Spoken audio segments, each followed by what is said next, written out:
In this world, there have been many, and I mean many, instances of people who have truly never existed leaving their mark on this world. Whether it have been through stories, rumors, games, or more, these non existent people and identities have cultivated either much fame, interest, or mystery. And in this video, I'll be going over many of these people in the non existent iceberg. Due to the amount of information behind a lot of the entries and the sheer amount of them, this iceberg will be broken up into parts. And with that being said, if you enjoy content such as this, don't forget to leave a like and subscribe in order to support the channel. And now, let's get into it. J.R. Hartley. J.R. Hartley is a fictional character created for a memorable advertising campaign by the British Yellow Pages in the 1980s. This advertisement features this old dude, this is J.R. Hartley, who's on a quest to find a book about fly fishing, and he gets frustrated because he can't find the book using the traditional methods of that time. So he turns to the Yellow Pages and eventually finds his book. Now, I'm not doing the advertisement justice as it's one of those wholesome, heartwarming stories. However, I'm here to give you guys information, and that's what I'm doing. Also, fun fact, this commercial is also known for its tagline, I'm J.R. Hartley, and I'm looking for a book on fly fishing. I never heard it before, but then again, I'm from the US. Oshan.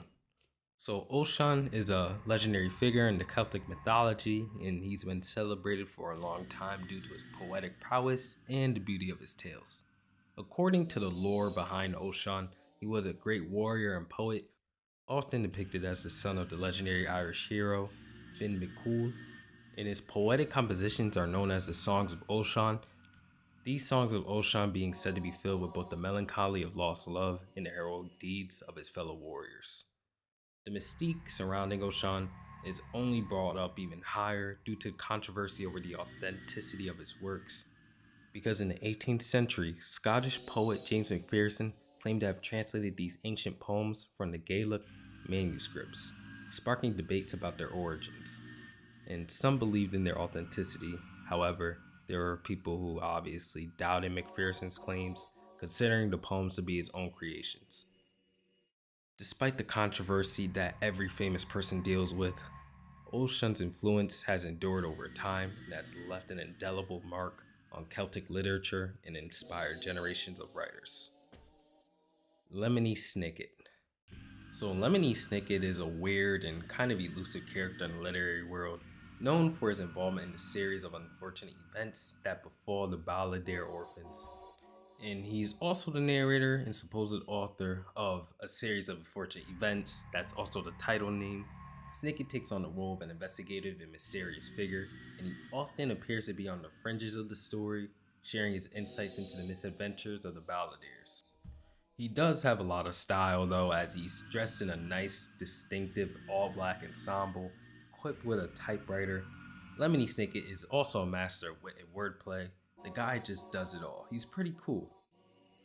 But when he tells the story of, a series of unfortunate events, he kind of weaves the narrative with tragedy and dark humor, keeping the story quite engaging as you read it through.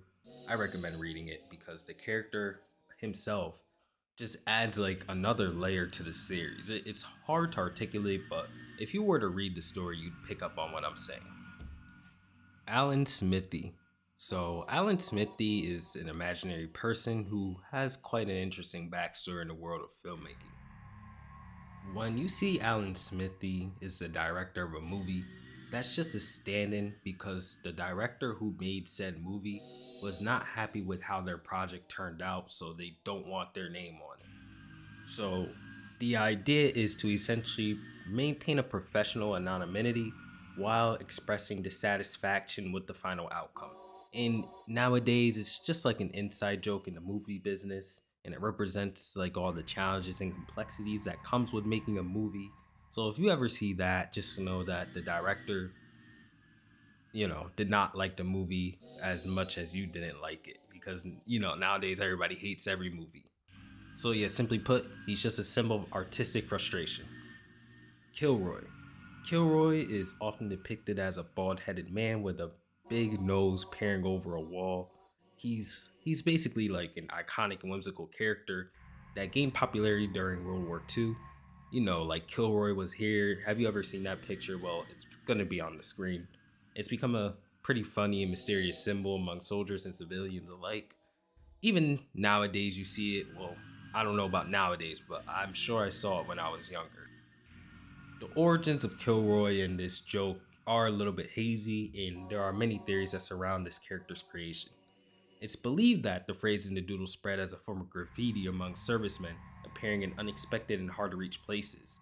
Kilroy's presence was a source of amusement and camaraderie amongst troops and allowed them to connect with one another during these challenging times. And over the years, like I said earlier, he's transcended his relevance. He's still around nowadays. I know I saw him as a kid at least like 10 years ago. I don't know if you're going to see him in 2023. Times have changed. Betty Crocker. So, Betty Crocker is a fictional character in this instance associated with the world of cooking and baking. If you know General Mills, she's like the personification of the company's home cooking and baking. Like, she's that lady that they put on their products. She's often depicted as a friendly and knowledgeable woman who offers cooking advice for the youngsters. And her image has changed and evolved over the years. You know how like every mascot gets their image changed to match the times. That's what's going on with her. And she's become a beloved and trusted figure in American households. Again, probably not nowadays, but she certainly was before because I remember my mom talking about her once. The lady has been featured in cookbooks, radio shows, television commercials. People should know who this lady is. She's been around for a while. Little Johnny. So for this entry specifically, I'm gonna have pictures of this kid named Little Johnny from his own TV show, but this is not what I'm talking about. Kind of is, but he's a reference to the Little Johnny that I'm gonna be speaking about here. So the Little Johnny character, the real one, is a fictional character that's often used in jokes and anecdotes, particularly in the context of like childhood innocence and or cheeky behavior. And the thing with the Little Johnny jokes is that they don't have like a necessary formula. They just either have to be him being more smart than he should be or him being more adult than he should be. For example, there's one joke, I'll read it, where it's the teacher saying, "Does anybody know what we call a person who keeps talking when nobody else is interested?" And then Little Johnny responds saying, "A teacher." And yeah, that's one of the jokes, but there are so many, and I think it varies from person to person whether the Little Johnny character is going to be mischievous, naive, etc. But that's kind of just how it goes. A kid making a joke that an adult should be making. J.T. Leroy. So, J.T. Leroy is a literary figure created by the author Laura Albert in the late 1990s and early 2000s. J.T. Leroy gained attention for the purported autobiographical works, including novels like Sarah and The Heart is Deceitful Above All Things. The persona of J.T. Leroy was presented as a young, troubled, multi-gendered individual who had experienced a tumultuous life. Laura Albert, the real writer behind J.T. Leroy, kept her identity a secret for several years, allowing the public to believe that this J.T. Leroy was a real person. And she was able to maintain this illusion through just, making up phone calls, public appearances that didn't look like Laura Albert, obviously, and interactions with celebrities that were reported by the public and seen by the public. She just did a very good job with basically fooling everybody. And she also was involved with the film adaptation of The Heart is Deceitful Above All Things. She basically finessed everybody here. But there was a revelation that JT Leroy was a literary hoax, and it caused a crazy stir in the literary world, apparently. Despite the controversy surrounding the persona's creations, people still will talk about JT Leroy to this day. And Santa Claus. Guys, you guys know who Santa Claus is. We're not going over this. And with that, we finish off tier 1, and let's get into tier 2. Starting off tier 2 with Araki Yasusuda. Araki Yasusuda is a fictional Japanese poet who sparked a literary scandal in the 1990s. And this was masterminded by American literature professor Kent Johnson. Major journals like the American Poetry Review unwittingly published Yasusuda's poetry, causing embarrassment when the truth emerged.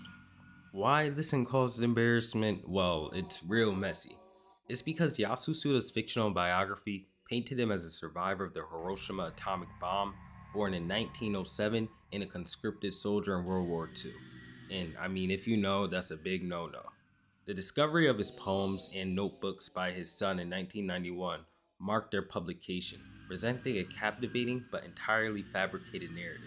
And what I mean by this is his son discovered Yasusuda's books and published them. And when it comes to Ken Johnson was thought to be the real writer, but he never admitted authorship. He only admitted that he edited Yasusuda's text. There's conflicting responses about the true identity of this writer and rumors of co authors, adding even more complexity to controversy. And despite all of this controversy and backlash, there were even some critics who praised the conceptual nature of the fiction and the quality of the writing, with Roof Books publishing the entire text in 1997. Allegra Coleman. So, Allegra Coleman is actually quite the unique entry in this iceberg. I would even say that she can be at the very bottom. This is how her story goes. So, in 1996, Esquire magazine ran a feature article about a supposed rising Hollywood star. This is Allegra Coleman. And the elaborate hoax had like a detailed profile, had a complete biography, filmography, and even a whole fabricated interview. She was portrayed as an actress with a meteoric rise to fame, starring in many blockbuster films and garnering attention for her beauty and talent. The hoax was so convincing that it had fooled almost every reader and sparked widespread interest in the entertainment industry. The creation of Allegra Coleman was supposed to showcase the power of media manipulation right in our faces and the blurred line between reality and fiction in the world of celebrity journalism. I will say that this is one pro that the internet brings now, right? Like, we can't just make up stuff like this anymore in the media and get away with it because everybody can fact check things like this now. However, it's still a crazy story to me, and I think that this really could have been at the bottom of the iceberg. It's scary to think about how much effect that something like this might have had. Andrew MacDonald. So, William Luther Pierce, this is Andrew MacDonald under the pseudonym, and Andrew MacDonald was a controversial figure deeply involved in extremist politics and the founder of the National Alliance. National Alliance being a notorious hate group in the United States. So to start off, I think I need to go over Pierce, then get into Andrew MacDonald. And Pierce was like a supervillain who uses intelligence to propagate white supremacist ideologies. And he did this meanwhile gaining notoriety as the leading ideologue of America's neo-Nazi movement. Pierce's influence also extended beyond the organization's membership of 1,500 individuals. He was able to exploit media and technology, creating ventures like the white power music business Resistant Records, a publishing film named the Vanguard Books, and even a monthly paper. This guy did it all, named the National Vanguard. One of his most infamous creations was the Turner Diaries. And this is where Andrew MacDonald comes in because Pierce did not publish the book in his own name, but under the pseudonym of Andrew MacDonald. And this published book would serve as an inspiration for Tommy McVeigh, the Gulf War veteran executed for the 1995 Oklahoma City bombing, as it outlined the neo-Nazi guerrilla group's actions, including the bombing of the FBI headquarters. Despite being monitored by the FBI after all this happened, Pierce was never convicted of any crimes. He remained a reclusive figure, running his operations from a vast property in West Virginia. So yeah, Pierce has done even more things than this, but we're not focusing on that. We're focusing on Andrew MacDonald, and that's what Andrew MacDonald did. So let's leave Pierce here and go on to the next entry. Borat Sagdiyev. So Sagdiyev is a fictional character created and portrayed by the British comedian Sacha Baron Cohen. And Borat himself is a satirical journalist who first gained popularity through Baron Cohen's television series Da Ali G Show. And then he went on to become the central figure in the mockumentary film Borat Cultural Learnings of America for Make Benefit Glorious Nation of Kazakhstan. This was released in 2006. Borat was also known for his distinctive accent, outrageous behavior, and just often offensive and politically incorrect remarks. Borat wasn't doing this with like ill intent. It was more so to expose and mock the cultural stereotypes and prejudices. And the way this character would do this was by interacting with real people in unscripted conversations and situations. And he would do it in this method in order to capture like genuine reactions to his absurd and inappropriate antics. It worked. But with all who attempt to go down this path, they receive both critical acclaim and controversy for the blend of satire and social commentary. There are always going to be people who hate things like this. However, his film was successful and it led to the widespread recognition of Borat, and he became an iconic figure in popular culture. Nat Tate. So, Nat Tate is a fictional character created as part of an elaborate art world hoax orchestrated by the author William Boyd. The hoax was revealed in Boyd's book Nat Tate, an American Artist, 1928 through 1960, published in 1998. The book presented Nat Tate as a talented but troubled American abstract expressionist painter who tragically took his own life at the age of 32. Boyd's creation of Nat Tate included a fabricated biography, a collection of paintings attributed to Tate himself, and endorsements from notable figures in the art world. The goal of the hoax was to explore the nature of artistic fame and the gullibility of the art community. And the fact that he got away with this for 30 plus years, I guess his point was proven. Many in the art world believed the existence of Nat Tate and his tragic story. Nobody questioned it. Again, these are the most interesting and disturbing entries to me because it's in a way similar to a mass psychosis. However, I don't think it's that big of a deal, especially since pen names are so commonplace nowadays. Jacob Maria Meerschaert. So, Jacob Maria is a fictional character that was created as part of a long running and elaborate political joke in German politics. Meerschaert is a fictitious member of the Bundestag, the German federal parliament, and the character was created in the 1970s as some sort of playful and humorous way to illustrate the sometimes complex and seemingly absurd processes of parliamentary decision making. However, nowadays, you guys know if this happened in like America or Europe, the people would be furious. But let's focus on Jacob. The fictional biography of Jacob includes details such as his birth in Luxembourg, his academic background, his affiliation with the Social Democratic Party of Germany, all of this being made up. However, people tend to go along with it in Germany, I believe. They even bring up Jacob in jokes during debates and documents, adding a touch of humor to the sometimes serious and formal political proceedings of Germany. So, I guess they have a good sense of humor over there. Mavis Beacon. Mavis Beacon is a fictional character who serves as the mascot for a popular, long-standing series of educational software that's designed to make your typing skills better.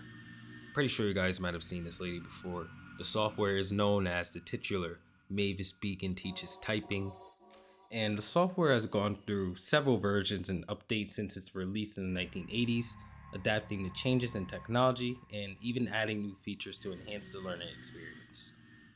While Mavis Beacon herself is fictional, she has had a lot of impact on the lives of old heads. She's been widely used in schools, businesses, homes, long time ago, but now I doubt you'll see her software anywhere. People just learn on their own nowadays. Pope Joan. Pope Joan is a figure from Western medieval folklore, and the story suggests that a woman disguised as a man served as a pope for a brief period of time in the Middle Ages. According to the legend, Pope Joan supposedly reigned as pope during the 9th century, and the details of her story vary. However, the most common version claims that she concealed her gender, then rose through the ranks of the church hierarchy, and then her true identity was revealed when she gave birth during a procession. And I think a lot of people don't believe Pope Joan exists because there's just no evidence to support that she ever did. And her story is widely considered to be a myth or historical fabrication.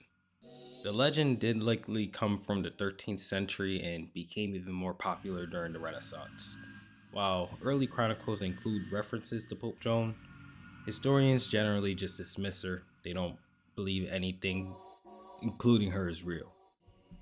Bridie Murphy. So, Bridie Murphy is a case of alleged past life regression, and this gained attention during the 1950s. It all began with the work of Virginia Teague, who was an American housewife who, under hypnosis in 1952, claimed to recall memories of a previous life as an Irish woman named Bridie Murphy. And during the hypnosis sessions, Virginia provided detailed information about Bridie's life in the 19th century Ireland, including her family, surroundings, and experiences.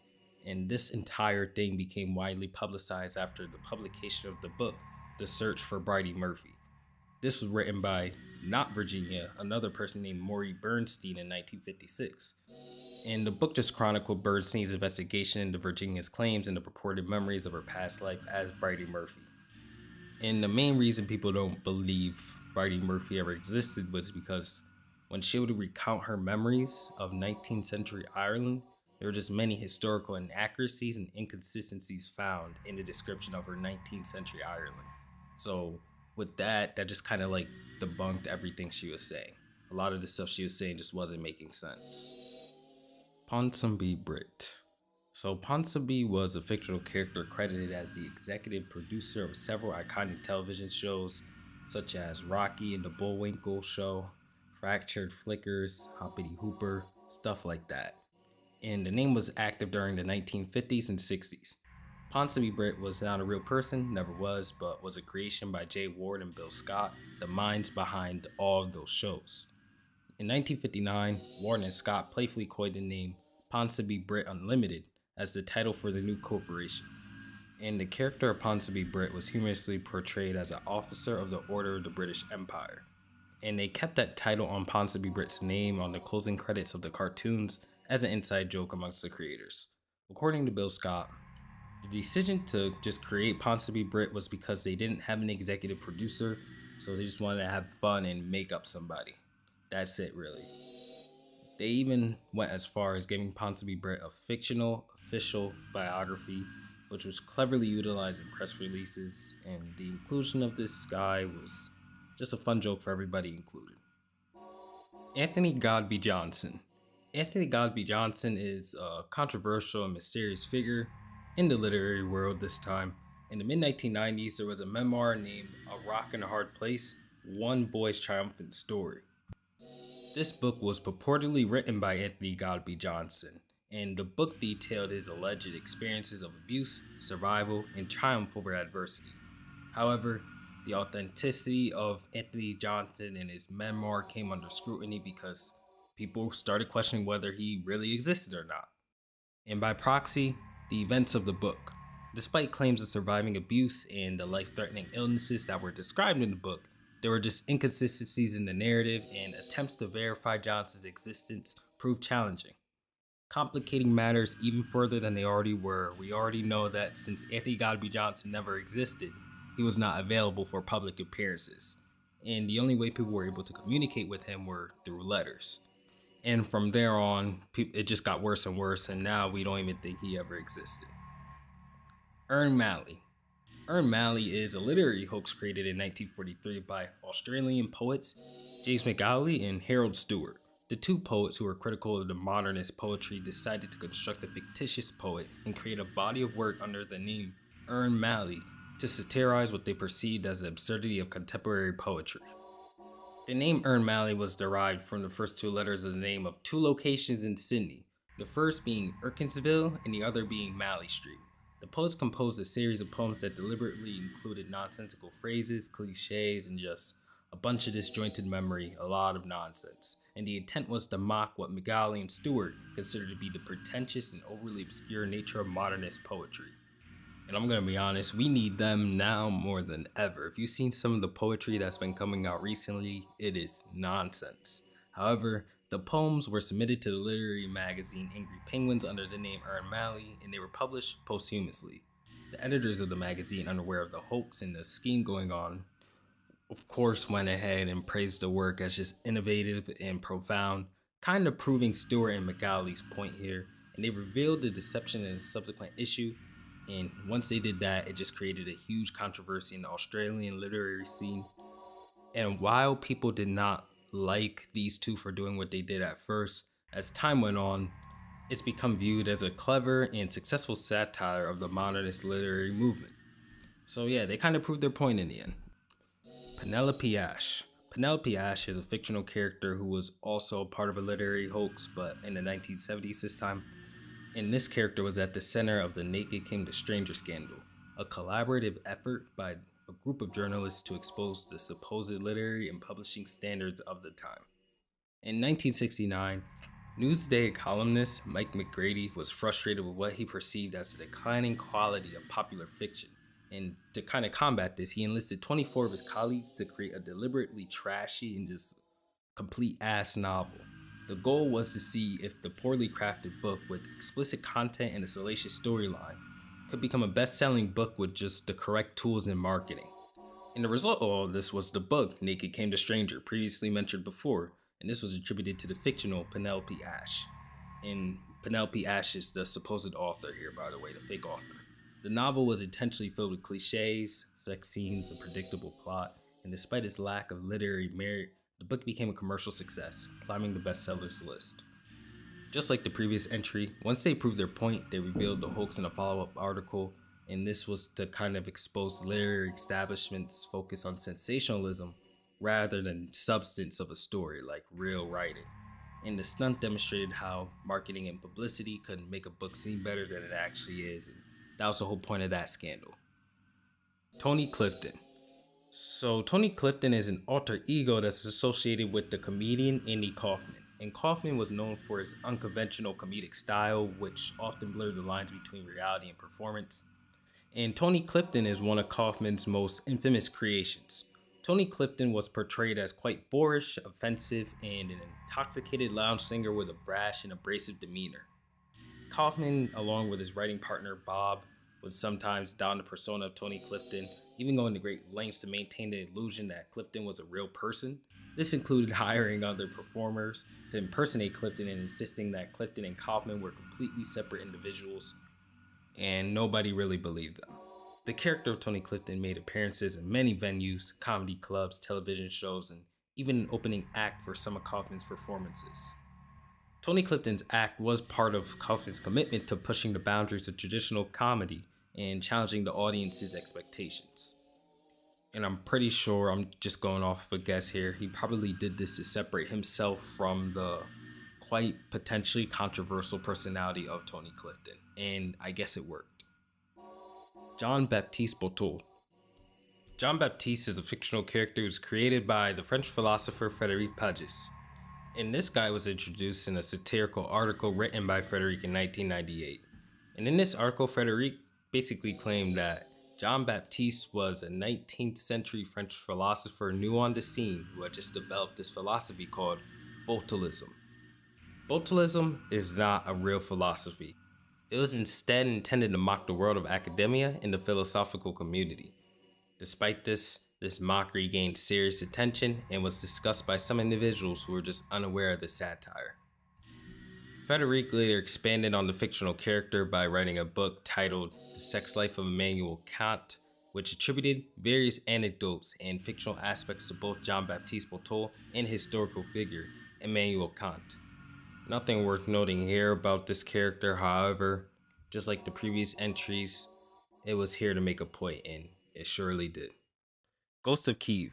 So the Ghost of Kiev is like a fictional airplane which became a symbol of Ukrainian resilience during the Kiev offensive on February 24, 2022. This narrative emerged in the early hours of the invasion, and what it did was claim that there is this mythical pilot that shot down 6 Russian planes, including Su-35s and Su-25s. And while the Ukrainian Ministry of Defense hinted at the Ghost of Kiev possibly being a skilled reserve pilot, the story gained momentum, with the former President Petro even sharing a false image claiming to be the legendary pilot. And despite the initial claims of the Security Service of Ukraine, the Ukrainian Air Force did eventually acknowledge the Ghost of Kiev as a fictional character like the ghost itself, and this revelation came about 2 months after this story was spread all over the internet. Although I am pretty sure that, although the Ghost of Kiev character that we made on the internet is fictional itself, there was a pilot who is the person who was doing all these things that we hyped up, you know what I'm saying? But yeah, that's who the Ghost of Kiev is. Conchita Wurst. Conchita Wurst is the stage persona of Austrian singer and drag queen Thomas Neuwirth. And Conchita gained massive fame after winning the Eurovision Song Contest in 2014 with the song Rise Like a Phoenix. And combine this with the singer's androgynous appearance, it led to Conchita being quite known, especially since times were different back then. It challenged traditional gender norms and sparked discussions about identity and self-expression, and the message of acceptance and individuality resonated with many, and the victory at Eurovision, all of it just combined into making this big point. And after the Eurovision stage, Conchita continued to be an advocate for LGBTQ rights and a prominent figure in the entertainment industry. But of course, Conchita Wurst does make this list because she's not a real person. Thomas Neuwirth is the real person, so makes her non-existent. Colonel Toom. Colonel Toom was a mythical figure who was associated with the North Vietnam Air Force during the Vietnam War. And the character itself was loosely based on a pilot named Nguyen Van Cock from the 921st Fighter Regiment, and according to the legend, Toom claimed to have shot down 13 American aircraft before allegedly being eliminated in action on May 10, 1972. However, historical investigations did eventually reveal that there was no such thing as a Colonel Toom in the North Vietnamese forces. The creation of the Colonel Toom narrative likely involved the use of a name similar in sound to Toom as a radio call sign in Vietnamese transmissions intercepted by the US Radio Signals Intelligence. But we don't really know. John Doe. We know what John Doe is, guys. I don't think I need to explain this. Prester John. Prester John is a legendary mythical figure who is believed to be a Christian king and priest who ruled over a distant and fantastical Christian kingdom. The legend of Prester John gained popularity in medieval Europe and was fueled by a combination of myth, fantasy, and just misinformation about distant lands. According to these tales, John's kingdom was said to be located somewhere in the east, often described as a land with just a lot of wealth, wisdom, and Christian piety. It was believed that he himself ruled over a utopian Christian realm that was isolated from the known world. The name Prester is thought to be a European corruption of the word presbyter. Let me know if I said that right. And this is supposed to emphasize his role as both the king and religious figure in the stories that were told about him. The legend of Prester John did capture the imagination of Europeans during the Middle Ages, and various medieval texts, letters, and maps were referencing him and his kingdom. But as time went on and we, started learning more and more about how the world works, we eventually came to the conclusion that his mythical kingdom never existed. So with that, we close out Tier 2, and now we are going to enter Tier 3. Let's get into it. Halifax Slasher. The Halifax Slasher was a fictional character who became the center of a mass panic and hysteria event in England. This was around the 20th century, and the events unfolded in 1938 when rumors began to go around about this mysterious figure who was allegedly, and I mean allegedly, attacking people with a razor or a knife in the streets of Halifax. The panic started with reports of people who were being slashed or attacked by this unknown person, and then the descriptions of the supposed attacker varied, adding to the confusion. The fear and paranoia quickly spread, which led to a widespread belief that there was a dangerous serial killer on the loose. The authorities became involved, and there were a considerable amount of police resources dedicated to investigating these alleged attacks. But as this investigation progressed, it became evident that many of the reported incidents were just either unfounded, not real, or massively exaggerated. There was no concrete evidence of a Halifax slasher ever being found or existing, so people have come to conclude that this was all part of mass hysteria. PDQ Bach. So PDQ Bach is a fictional composer and was a comic persona of the American musician Peter Schnickel. And the purpose of this non-existent person was to basically explore the cliches and intricacies of classical music, kind of make a mockery of it. But it was all for the sake of comedy, so it wasn't like a true mockery or true disrespect. And some of the most well-known works attributed to this PDQ Bach was the Concerto for Horn and Hardart and Unaccompanied Piccolo. An editor's note, I came back to look at this, and I'm pretty sure it features like kitchen appliances as the music for Horn and Hardart. Anyways, to continue this, PDQ Bach did become like a beloved part of musical satire, so everybody likes him, everybody accepts the funny nonsense comedy out of this guy. And Peter has actually even used PDQ Bach's music in certain concerts, so. Kozma Prukov. So Kozma is a fictional literary character and a collective pen name used by a group of Russian writers and poets in the mid-19th century. This pseudonym was created as a humorous and satirical outlet for the authors to lampoon various aspects of Russian society, literature, and bureaucracy all into one. The real identities of the writers behind Kozma were the brothers Alex and Vladimir Kurochkin, and Alex's son, Alexei G. Kurochkin, and together they crafted witty and absurd verses, aphorisms, and satirical pieces under the guise of Kozma. The works of Kozma often featured clever wordplay, absurd logic, and the reflections on the absurdities of just contemporary Russian life. The writings were well received by the public though, and became popular in literary circles. The satirical nature of Cosmo's works just allowed authors to comment on the social and political issues indirectly of Russia, simultaneously using humor to convey these means so they could connect with others just easier and not cause a lot of trouble. Casey Nicole. Casey Nicole, whose real name was actually Debbie Swenson, was popular in the early 2000s as a blogger and internet personality. She presented herself as some kind of teenage girl who kind of like chronicled her battle with leukemia and shared her experience with a wide online audience. Her blog was called The Living Colors, and it had like a big supportive community of followers who sympathized with her struggles. But in 2001, it was revealed that Casey Nicole and her entire online persona was all fabricated. Debbie Swenson, who was the person behind this character again, was not a teenager battling leukemia. This revelation shocked the entire online community and raised ethical questions about the creation of just fake online identities. Although, ironically, we have tons of these nowadays. Debbie Swenson's actions were referred to as a hoax or catfishing and kind of began this epidemic of hoaxes and catfishing that we see today. And her tale does kind of serve as a cautionary warning to those who see things online and just believe it. Tisas Dugovics.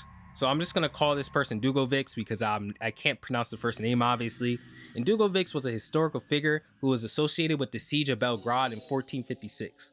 Dugovics is most well known for his heroic sacrifice during this battle, and the siege of Belgrade was a critical event in the struggle between the Ottoman Empire and the Christian forces led by John Hunyadi. Dugovics was a Hungarian knight who fought in the defense of Belgrade against the Ottoman forces led by Mehmed II. And according to the historical accounts of these events, during the fighting, Dugovics noticed that the Ottoman flag was planted on the walls of Belgrade. So in an act of bravery and self-sacrifice, he climbed the walls, reached for the flag, and then tore it down. However, he paid the price for this act because he was killed by the Ottoman soldiers right after. Dugovic's sacrifice is just well known because it obviously celebrates heroism and valor in the Hungarian history, and he is often remembered for his bravery during the siege of Belgrade. But I cannot find anything that necessarily points to him never existing, but he may just be doubted as a real person who existed because of how old these historical events were, so people probably don't know whether or not it was actually this person named Dugovics who went and did all these things that were just said. Carl Brandon. Carl Brandon was a fictional persona and a hoax fan created by a group of Bay Area fans, including Terry Carr, Ron Ellick, and a couple other guys. Initially conceived as just a pen name, Carl Brandon just eventually evolved into a full developed hoax because he was engaging in fan activities, producing fanzines, just actually being a real existing person under a different name. The elaborate ruse included placing Carl Brandon's name on the Fantasy Amateur Press Association waiting list, and the hoax gained an unexpected twist when a conservative FAPA member raised a hypothetical question of how the association would respond if a black individual applied for membership. Mind you, this was back in like 1950s. In response, Carl revealed that he was black but hadn't deemed it important to mention earlier. The revelation had little impact on the FAPA or fandom, highlighting a more inclusive attitude. And guys, fandom is like, it was an association back then, so don't get it confused with the website. Carl's writing skills led to his early recognition as a big name fan, and many fans were disappointed when the truth emerged that he was never a real person in the first place. And how this came about was because one of the original creators of this personality signed a quote card that made its way to Ted White, and Ted White recognized Carl Brandon's signature and eventually just put the pieces together and exposed the elaborate hoax. Hajime Yatate. So Hajime is not an individual person, but a collective pseudonym used by the Sunrise Anime Studio for all the creative staff that are involved in the production of their various series.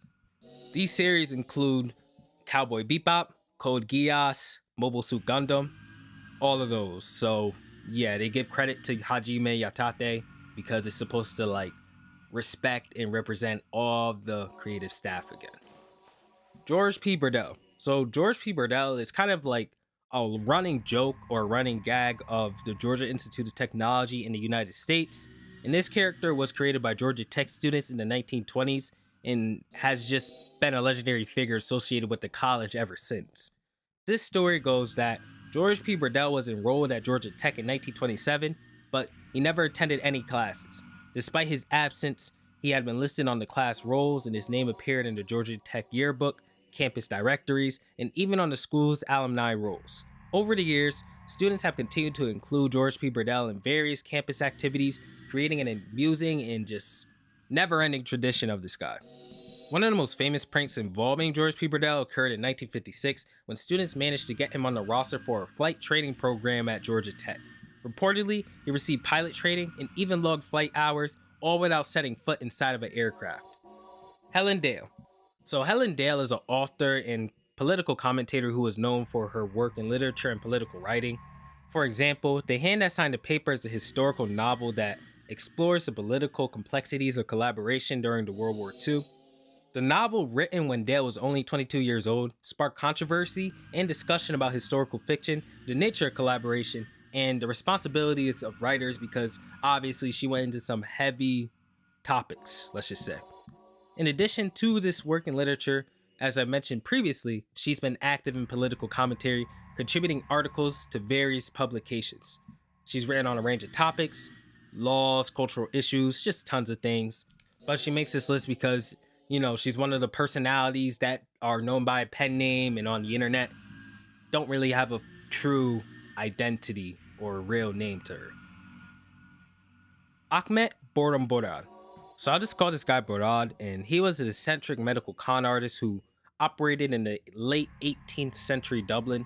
His assumed name was used by Patrick Joyce, or possibly William Combs of Dublin, to create a fictitious character, and Borad presented himself as a native Turk, donning an unusual dress, turban, and exotic affectations. However, in 1769, he promoted the healing properties of bats in a pump house in Finglas, County Dublin. And this was focused on the local St. Patrick's Well, and despite claims of medical practices being used here and just having experience, there's never been any evidence of recognized medical qualifications. So Boredom Borad did gain support from Dublin medical professionals and lobbied Parliament for funds to build this hot and cold seawater bath. But after an incident at a party for parliamentary members, support waned because rumors, including one about Borad strangling Christians in Constantinople, damaged his reputation. Later on, his true identity was revealed. He fell in love with and married the sister of William Hartigan. And at the time, this guy was well known in the medical world. And with his true identity being revealed in order to marry this woman, all the BS was called out. So the guy vanished from historical records after converting to Christianity and shaved his beard, and he was never heard from again. Eddie Burrup. So this is the fake identity of Elizabeth Durack, who was a white Australian artist, and this stirred up big controversy by creating an extended series of paintings in an Aboriginal style under the pseudonym of Eddie Burrup. When her deception was exposed, Durack faced really big criticism, and she just refused to apologize for it. Instead, she chose to justify her actions by citing her extensive contact with Aboriginal people in their art, suggesting that her immersion in the culture justified her adoption of an Aboriginal artistic identity. The controversy surrounding Durack's artistic project resonates with all the post-colonial perspectives on the forgery of indigenous artworks. And not only that, with all the cultural appropriation stuff going on, people just aren't a big fan of it. To summarize all of this, Elizabeth's creation of Eddie Burrup and the subsequent reactions underscore the intricate connections between art, identity, and the post-colonial considerations of this, cultural appropriation conversation that's being had nowadays. And honestly, if you've, in my opinion, if you spent a lot of time in the culture, it is kind of bound to be a part of you at some point, and thus I think that it's okay to express her art in this manner. Walter Plinge. Walter Plinge is a fictional character who was often used as a pseudonym in the entertainment and theater industry. This name has been used in almost every single role of the entertainment industry, so it kind of reflects that anybody can use it just to remain anonymous. So it's just a name with multiple roles. It's not like a real person or a real name. That's all there really is to it.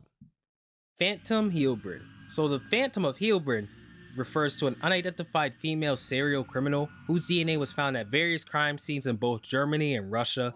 And this Phantom's criminal activities were initially linked to a series of murders, thefts, and other offenses spanning from 1993 to 2009. This mysterious criminal, due to her crazy streak of crime and just getting away with it, was given the moniker of the Phantom of Heilbrin. Or at least that's what we thought it was, because in 2009 it was actually revealed that the DNA found at all these crime scenes belonged to a woman who was working in a factory that produced the cotton swabs used by the police for evidence collection. So this revelation led to the conclusion that the Phantom of Heilbrin was actually a contamination issue rather than one single super competent criminal. And that's kind of scary because it tells us that the people who got away with those crimes are never going to be caught, or at least caught by having their DNA matched with the evidence on the scene. Yara Zimmerman. So Yara is actually a fictional character who was created by Czech comedians Yuri and Ladislav, and Yara was introduced in the 1960s and is supposed to be a versatile and eccentric figure who, according to the super elaborate backstory, was a polymath, inventor, and unrecognized genius. The character was initially introduced in a radio show and later expanded into various plays, books, and films. Yara's fictional biography claims that he was born in Vienna, Austria in 1859, but lived most of his life in the shadows, contributing to various fields without receiving due recognition. The creators designed the character as a satirical and humorous commentary on Czech culture, history, and just the idea of a national hero. Yar became quite popular in the Czech culture, and his legacy has obviously extended beyond the radio sketches. Like I said earlier, the guys in like books, movies, they like to play around with this dude. Pause. Spanish Prisoner. The Spanish Prisoner is a confidence trick with roots dating back to at least the early 19th century. As detailed by Eugene Francois, the scam involved a confident trickster convincing the victim that they are in contact with a wealthy individual of a high estate in prison in Spain under a false identity. The imprisoned person is often portrayed as some kind of like wealthy stranger or like a distant relative of the mark. To summarize this entry very quickly, it's basically the Nigerian prince scam, but with the setting of this scam being like I'm a Spanish prisoner who's quite rich and I need your help and I will give you money if you help me. That's all that really is. Buro and Tiburo.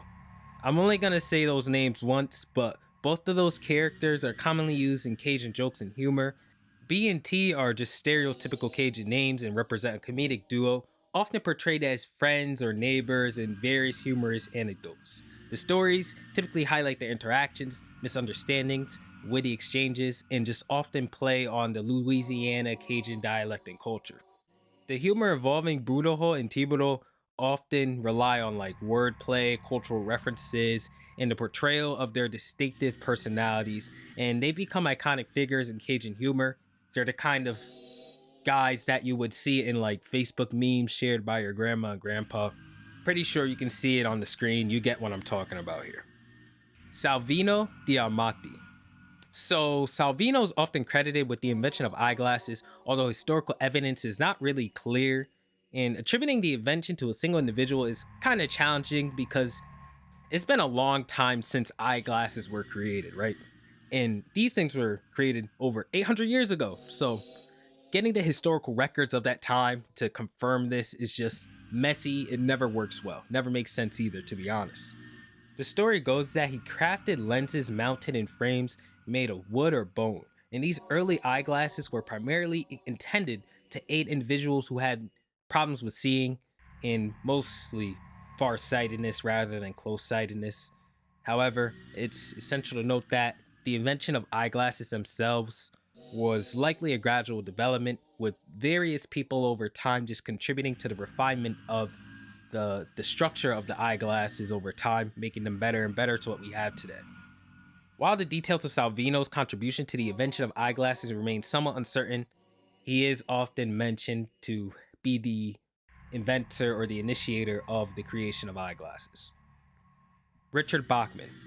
Richard Bachman is a pseudonym used by American author Stephen King, and King had adopted this pseudonym in the late 1970s and early 1980s to publish several novels without the immediate association with his well-known name. And the reason for this was to test whether or not his success in being an author was due to true talent or luck. And under the Bachman name, Stephen King wrote several novels, including Rage. And I've read this book before. This one's actually kind of messed up, and I'm pretty sure it's banned to this day. Let me know if otherwise. The Long Walk, Roadwork, and The Running Man. The ruse was eventually uncovered, and Richard Bachman's true identity as Stephen King became public knowledge. And despite the initial attempt for King to keep these two identities separate, the writing styles and the themes of the stories were similar enough for fans and critics to draw connections between the two. So obviously, there was talent in how he wrote because people recognized his writing style, attributed him to Stephen King. And on a side note, fun fact, since this channel's at 4,000 subscribers almost, this channel was kind of made for me to test whether or not I knew what I was doing on YouTube or not, to see how much I really know about it and to see if I could help others make YouTube channels in the future. I have another channel, some of you guys may know me as 100, but yeah, this channel was literally an experiment, so it's kind of cool to see this on the list. Roger Dodsworth. Roger Dodsworth was the center of a huge hoax in 1826, and this originated from a French newspaper report that claimed that a man in his 30s had been discovered under ice in the Alps.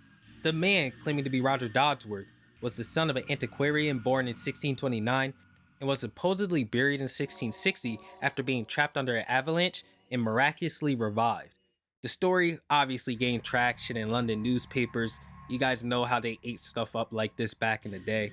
But various publications suggested remedies for Dodsworth's century-old stiffness, including bathing in milk, and satirical elements were also introduced, with Thomas More's poem in the Times characterizing Dodsworth as a perfect Tory. Amidst the Dodsworth craze, Mary Shelley wrote a short story also titled Roger Dodsworth, and this was submitted to the New Monthly magazine in September, and the tale presented Dodsworth returning to Switzerland to die. But this story actually has like a humorous twist to it if you want to look at it yourself. However, yeah, that's what Roger Dodsworth was, just like a very interesting, kind of funny hoax that eventually just got made into a big joke as time went on. David or David Apfelbaum, I'm gonna call him David. He was a fictional character in a hoax that was credited as the commander of the Jewish Military Union during the 1943 Warsaw Ghetto Uprising. He was initially attested in 1948 by Henryk Iwanski and later mentioned by other individuals who claimed to have fought an uprising under Apfelbaum's command. However, their statements were found to be false, and historians have just overall discredited the existence of Apfelbaum. This hoax, David himself, gained traction in the 1950s and early 1960s. They portrayed Apfelbaum as a lieutenant in the Polish armed forces and the creator of the Jewish Military Union. Various accounts described his death on April 28, 1943 during the uprising, and the story spread by Iwanski and others was later published in Israel in 1962, contributing to its historical acceptance. However, again, he was exposed as a fabrication for personal gain of Iwanski and the people who created him. Dr. Irving Joshua Matrix. So Joshua Matrix, previously known as Joshua Bush, is a fictional polymath scientist, scholar, cowboy, and entrepreneur who is known for his extraordinary contributions to various fields, including perpetual motion engineering, biblical cryptography, and just tons of other niche stuff. It's kind of laughable. He was created by the Scientific American columnist Martin Gardner in 1960, and Dr. Matrix served as a satirical character to provide colorful context to mathematical puzzles and spoof pseudoscientific theories, and just offer like a funny, humorous introduction to a lot of these serious, super intelligent topics. According to the Dr. Matrix lore, he was born in Japan, learned the secrets of the conjuring arts, and worked as an assistant to the famous Japanese magician Tenkai. He was a friend and student of Nicholas Bourbaki and often faced persecution from establishment authorities. Despite numerous accusations of frauds and even reports of his death in a duel against a KGB agent, Dr. Matrix was later revealed to be alive and well in Casablanca in 1987. Throughout the years, Martin Gardner, the creator of Dr. Matrix, chronicled the adventures of Dr. Matrix in various mathematical game columns where the character engaged in fanciful dialogues and just all types of other nonsense. So he's still around, although he doesn't really exist. Lonely Girl 15. Lonely Girl 15 was an early and influential example of a web series that utilized the vlog format. Kind of like the web series called The Marble Hornets, if you guys heard about it, but just way early. Like this series was out on YouTube in 2006. The series initially presented itself as like an authentic video diary of a girl named Bree, and it was played by Jessica Lee Rose. And Bree would like share her thoughts, experiences, and daily life with the audience. The videos were presented in the typical vlog style, and early episodes mainly focused on just her ordinary life and teenage life and concerns. However, as the story progressed, it evolved into a complex narrative with, character development, mysterious characters, organizations, crazy stuff. It really is like the originator of that. I won't say it's like the originator of the Marble Hornets kind of video web series format, but it did it way ahead of its time. And the revelation of the series being fictional caused a mix of reactions, with people feeling deceived because they obviously thought that, like, in the earlier seasons, that Brie was like a normal person and she was a real person. They felt betrayed, obviously, and with the secret organizations going on. Just take a look at it if you're interested. I said enough here. I don't want to spoil anything. Roderick James. Roderick James is a fictional character who serves as the credited film editor on several films directed by Joel and Ethan Coen. He doesn't really exist, but like previous entries, he serves as a pseudonym used by the Coen brothers when editing their films themselves. Fun fact, Roderick James was actually nominated for Academy Awards for Best Film Editing, although, like I said earlier, it was the Coen brothers. They still nominated Roderick James because nobody knows, right? Johann Wassman. Johann was a fictional creation of artist and writer Jeff Wassman, and is often mistakenly perceived as a lesser known late 19th century European artist associated with Dada and Surrealist movements. The character's vivid tale unfolds against the backdrop of Leipzig, Germany, where Wassman is born into a family of carpenters in around like 1841, I think. And the narrative kind of like weaves through Johann's life, including his roles such as a sewage engineer, university lecturer, and an art provocateur challenging traditional education. Wassman's legacy is expressed through his innovative box assemblage works. This was called the Dresden Boxes, where Johann reflects upon his unease with the changing modern times. And to sum up Johann's existence, he allows Jeff to write stories where he can blur the lines between reality and fiction while serving a critical reflection on the art world, societal changes, and the transformative potential of the internet. Alan McMasters. So, Alan McMasters was the fictitious inventor of the electric toaster. And the story behind Alan McMasters was a real person named Alan McMasters, and his friend decided to play a joke by adding false information about the toaster's inventor. And over time, the Wikipedia's article grew more elaborate, with invented details about McMaster's life and contributions, including a connection to the London Underground's lighting systems. The hoax survived for years, appearing in books, articles, and even being considered for the Bank of England's $50 note, which is crazy. It came a long way, but some teenager named Adam like exposed the whole thing and somehow found a fake photo on Wikipedia, proved it was fake, and Wikipedia just took it down and hid it from existence. So yeah, Alan McMasters is almost the greatest finesse in human history. Praxedes.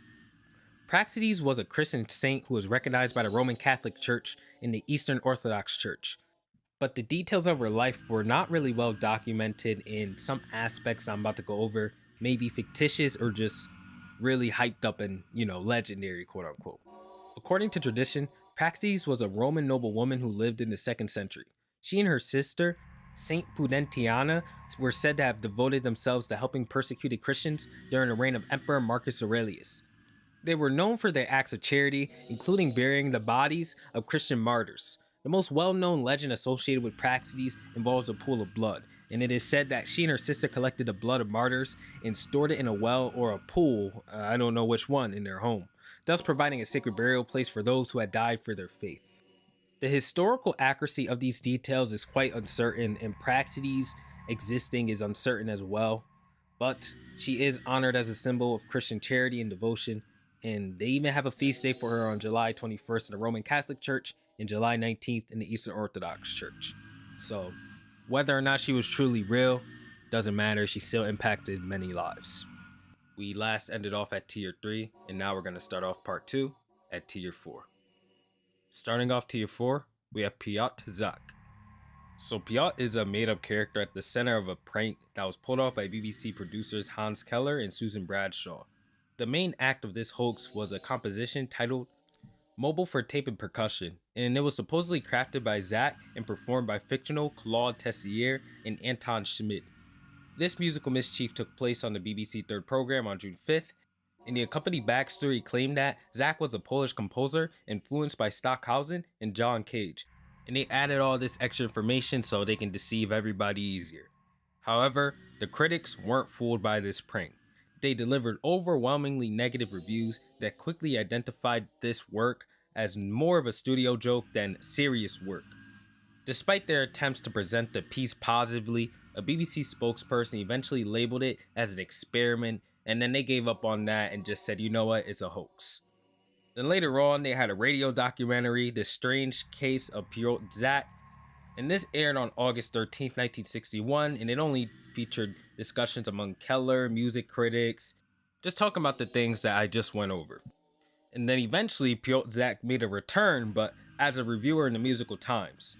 This contribution, though, was written by Keller, the same person who created Piotr Zak the first time, and it was supposed to discuss Karlheinz Stockhausen's Zeitless score.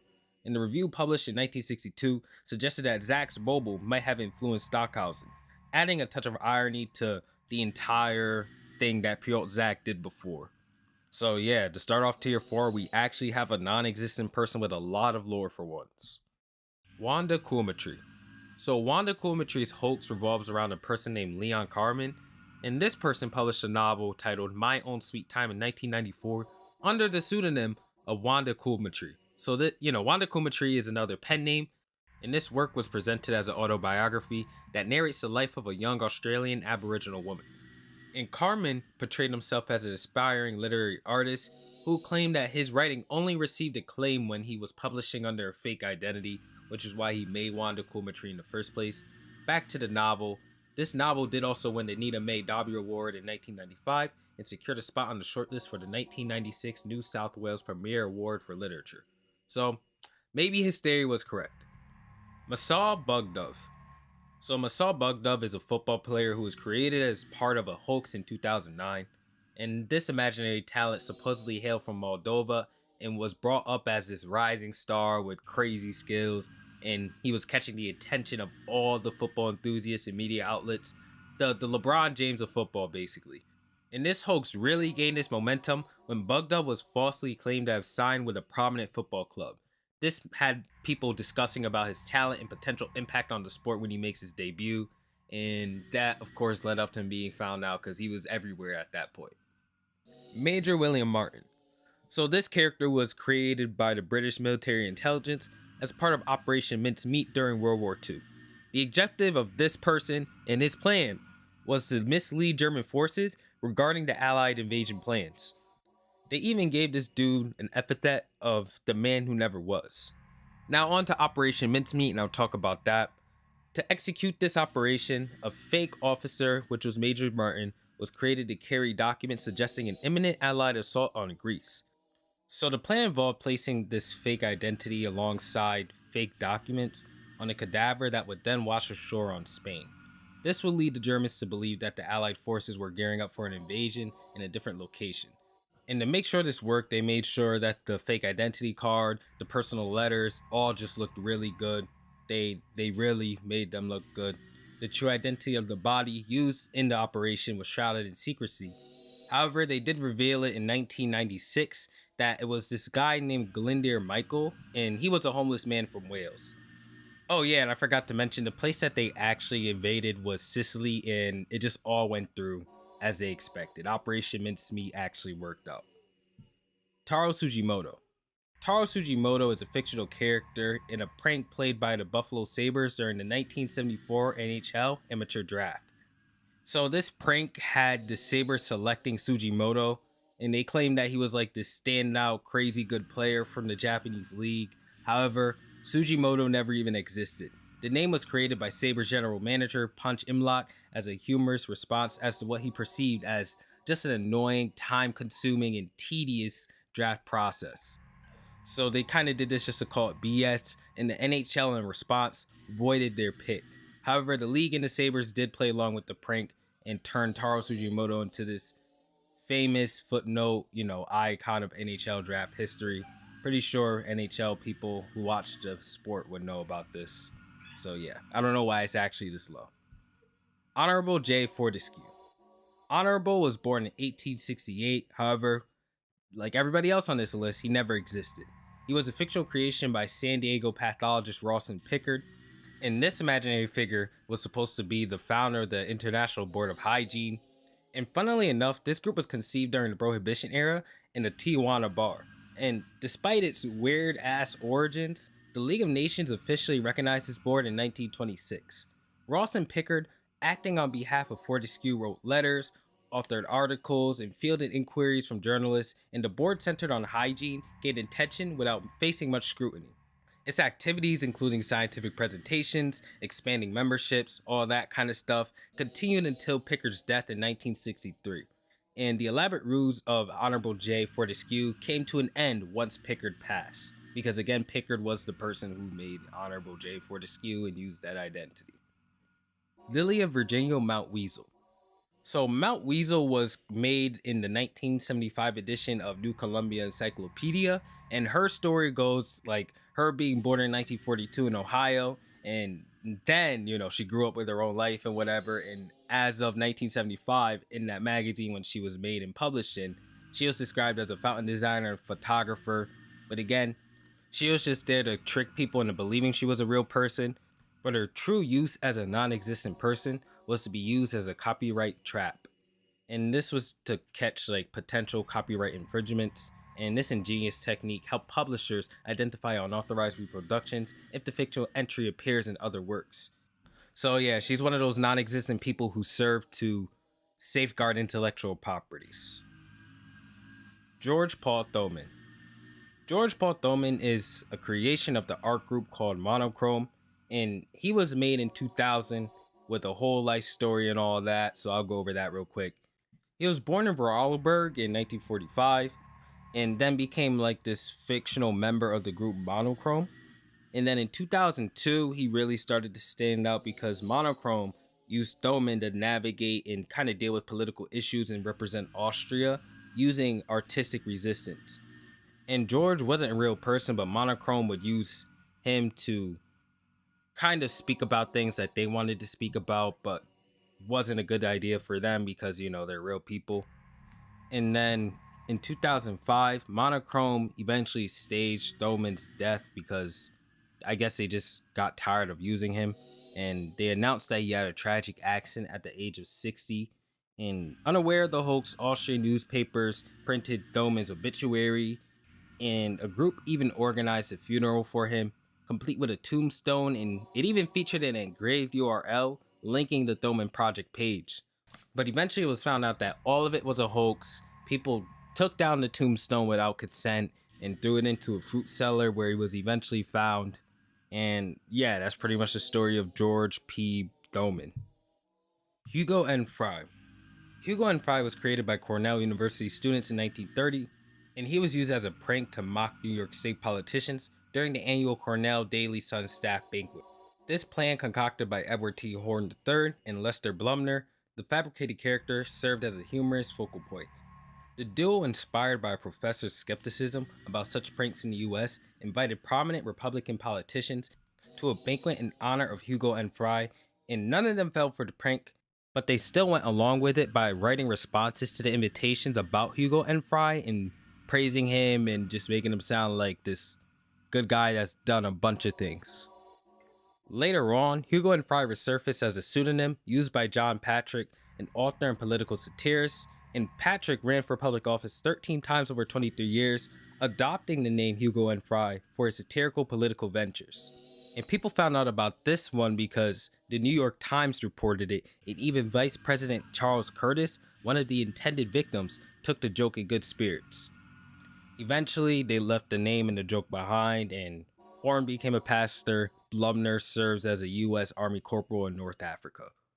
Kilgore Trout. So Kilgore was created by renowned American author Kurt Vonnegut, and he first appeared in Vonnegut's novel God Bless You, Mr. Rosewater, and Kilgore becomes a recurring character in several of the author's works.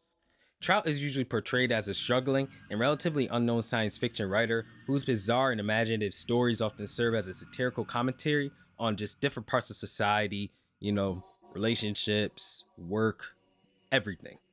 One of the notable features of Kilgore is that despite his origin, he has taken on a life of his own outside of Vonnegut's works. Other authors inspired by Kurt have incorporated Trout into their own works.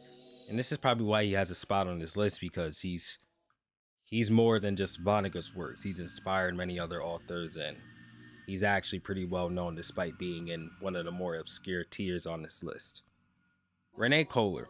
So Rene was invented by William Barrington Coop, and his role was to be part of a fraud in which he presented plagiarized recordings of classical pianists as the work of his wife, Joyce Hatto.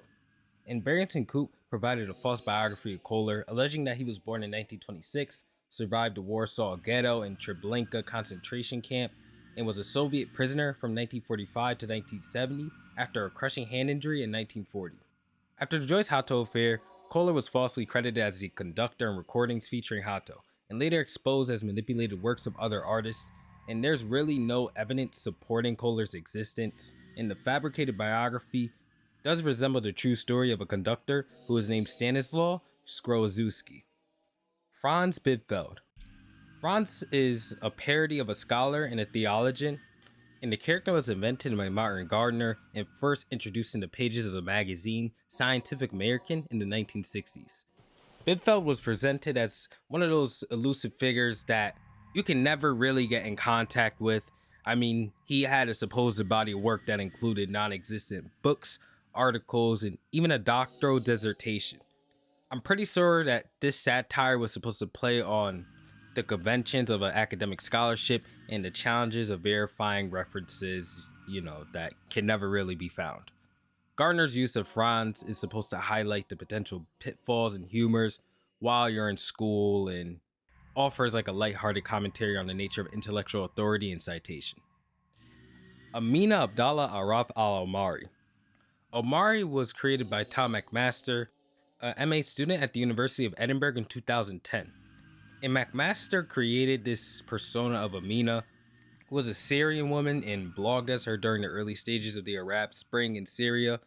Amina gained a lot of press attention, and McMaster even formed a relationship with someone while posing as Amina. As suspicions arose about the authenticity of Amina, McMaster took the deception to an entirely new level, doing this by putting out this fake story that Amina had been kidnapped by the Syrian intelligence agency. And I believe the agency that was blamed for this was Mukhabarat, and this triggered international calls for her release. Various individuals eventually just gathered evidence and exposed Amina as a complete hoax, and McMaster's actions were criticized for obvious reasons, including the appropriation of a privileged white man as an Arab woman and diverting international attention from real atrocities against Syrian activists. After the revelation, it was discovered that McMasters, who now goes by Thomas J. McMaster, returned to the University of Edinburgh to pursue a PhD, despite promises to condemn his actions, and he has also been involved in teaching in academic roles. So yeah, he kind of got away with all that. Very interesting story though. Little Moon Moon. So Little Moon Moon was the supposed main character of this post titled, "I thank this obnoxious friend for bringing me such a dismal national day" on the Tianya forum. I believe Tianya forum is like this very old internet posting forum. It's one of those very old school ones that was made like at the beginning of time. The post was created by somebody named Wrong Wrong, and these posts would depict a bizarre story of Little Moon Moon's antics during the National Day holiday, just full of humor and absurdity. And Little Moon Moon was described as this fat, crazy, obnoxious person, and their outlandish behavior would just catch the attention of this online community. The series of live updates would detail her visit to the Shanghai Expo with Wrong Wrong as her host. There were stories including peculiar incidents like a fake self-elimination farce or singing weird poetry. The narrative just overall garnered a bunch of popularity, accumulating over 17 million views and 57,000 comments within 2 days.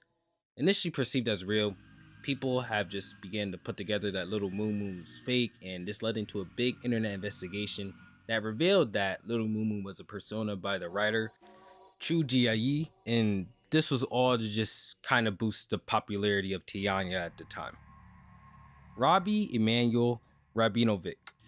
So for this entry, it goes over this document that contains a person named Robbie, and he takes center stage in this speech that presents a vision of global domination that includes world wars, the eradication of religion, and the notion of controlling human mating to achieve world dominance. And this document incorporates references to a fabricated document called the Protocols of Zion. Rabinovic's story does also include predictions of a Pax Judacia era lasting 10,000 years, complete with statements about manipulating technologies, suppressing religions, and orchestrating global conflicts. However, he's on this list because he doesn't exist, and by proxy, this speech doesn't exist, but there's just this whole made up document about it if you wanted to check that out. George Spelvin. So George Spelvin is another one of those entries who's not an individual but a theatrical tradition who's supposed to represent an anonymous and generic character this time around. So he represents really any uncredited or unseen character that's within the storyline. The use of George Spelvin does allow for flexibility in casting and plot developments, so when a character needs to remain unidentified or a surprise element is crucial, that's when we use George Spelvin because he provides a seamless way to preserve the mystery without revealing the true identity of a character. Cedric Allingham. So Cedric was created by British author George Adamski in his 1953 book, Flying Saucers Have Landed. And in this book, Allingham claims to have had contact with extraterrestrial beings during a visit to the planet Venus. And the narrative presents a detailed account of his alleged encounter with a humanoid Venusian named Orthon and the insights he gained about advanced civilizations beyond Earth. And yeah, that's all he really served to do, nothing more than that, nothing crazy. Henryk Batuta. So Henryk was a fictitious character at the center of a hoax article on the Polish Wikipedia that lasted from November 2004 to February 2006. And this story presented a non-existent socialist revolutionary named Henryk, who was purportedly born as Isaac Apfelbaum in Odessa, Ukraine, 1898. The biography claimed his involvement in the Russian Civil War, affiliation with the Communist Party of Poland, and just various activities in international conflicts. The 10-sentence article gained attention after being exposed as a hoax, leading to its deletion on February 5, 2006. The perpetrator, self-identified as the Batuta Army, aimed to highlight the existence of streets in Poland named after former communist officials.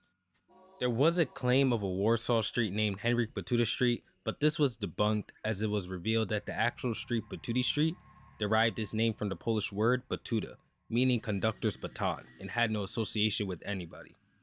Despite efforts to maintain this ruse, including the upload of a doctored photograph, the hoax was exposed in articles by Polish publications, and it underscored the need for vigilance in verifying information and highlighted the intersection of online content with real-world implications. Kryaku Tunoi. Kryaku Tunoi was a fictional character claiming to be a Russian inventor in the early 18th century, boasting about creating the hot air balloon before the Montgolfier brothers. And the story originated from a questionable fragment in a chronicle, brought to attention by collector and forger Alexander Ivanovic in the 1820s or 1830s. According to the fabricated account, in 1731, a guy named Kryaku Tunoi from Nerekta crafted a balloon-like object and filled it with nasty smoke, looped around, and took off. The tale suggested that he collided with a bell tower after being lifted by the devil, surviving by holding on to a bell rope. Supposedly facing execution, Kryaku Tunoi was exiled to Solovetsky Monastery, promising to never fly again. Initially viewed as an early hot air balloon story, Dmitry Lyakchov exposed the manuscript as a forgery in 1958. Changes made between 1831 and 1901, including altering words and names, raised doubts about the entire narrative. Although this was debunked, it's still like a legendary story for aeronautics and people who are interested in that area, so it'll be brought up from time to time. Leopold Frankenberger. This entry is kind of hard to articulate, so I'll do my best to explain it. So there's a conspiracy that Hitler was Jewish, and to explain this, Hans Frank, who was a Nazi official, suggested that Adolf's grandmother had been employed as a housekeeper by a Jewish family, and Graz. And that family's 19-year-old son, Leopold Frankenberger, had fathered Alois, basically insinuating that they did the deed and birthed Adolf's father, Alois. However, there is no record of Leopold's existence, and thus everybody believes that this was all made up. S. Morgenstern. S. Morgenstern is a fictional author created by William Goldman in his novel The Princess Bride. In the book, Goldman presents The Princess Bride as an abridged version of the classic story by S. Morgenstern, which he claims his father used to read him as a child. Goldman, however, admits that he's providing a good parts version of the Morgenstern's work, skipping over the political and historical details that made the original book just long, boring, and tedious. In reality, S. Morgenstern is entirely a creation of William Goldman's imagination, and there is no original, unabridged version of The Princess Bride by Morgenstern. I do think that this entire fictional backstory is to kind of sell the book better, because it is making it seem as if Goldman had taken an already good story and just improved upon it when that was never really the case. Robert Edwards. Robert Edwards was a Welsh buccaneer from around 1780 and is a part of a disputed legend. Descendants claim that Queen Anne rewarded him with 77 acres of Manhattan for disrupting Spanish sea lines. The story goes that he leased the land to the Kruger brothers for 99 years, intending to revert it to his heirs in 1877. However, no distribution occurred, and the land allegedly ended up with the Trinity Church. Trinity Church's records contradict this, stating that they acquired the land directly from Queen Anne in 1705, and despite this, the Edwards family persisted in their claims, with some asserting ownership of a fortune estimated at around $650 billion. In 1994, the Pennsylvania Association of Edwards heirs claimed profits from Edwards' lease held in a Chase Manhattan bank account, but the bank denied any such account. High-profile claims, multimedia productions including a 1998 UK TV show called Find a Fortune revolved around this story. Investigations and legal proceedings, such as the 1999 embezzlement case in Pittsburgh, failed to produce conclusive evidence. The statute of limitations in New York, along with suspicions that the 99-year lease may have been a practical joke forged in 1880, has largely buried this claim. According to some accounts, E.F. Williamson, a known hoaxer, may have just fabricated the lease as a practical joke in 1880 as well. As you can see, there's just tons and tons of history around this guy, but a lot of people have come to conclude that he and his lease did not really exist. Bernard Weiss. Bernard Weiss, also known as Bernard Weiss, appeared in the early 1980s as a linguist who supported theories about the differences between the Valencian and Catalan languages. Claiming to be a specialist at the University of Munich, Dr. Weiss remained quite mysterious. He was one of those guys that was there but was refusing every interview and never seen on camera.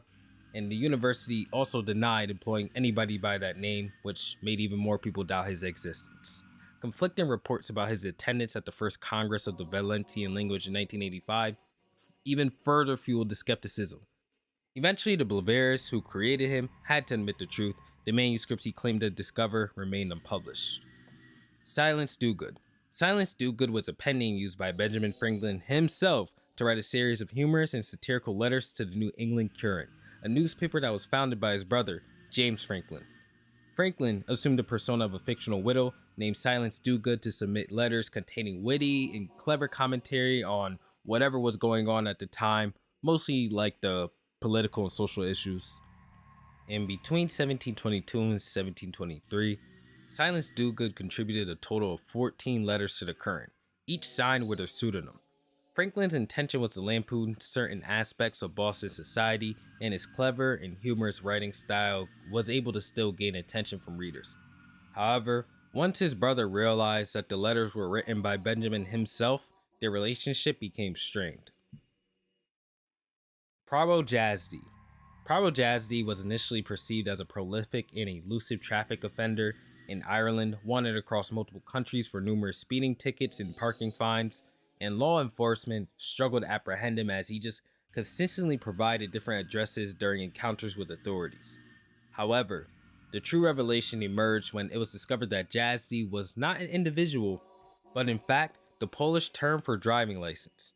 And this funny misunderstanding between the languages led to the creation of more than 50 fictional identities within the law enforcement system.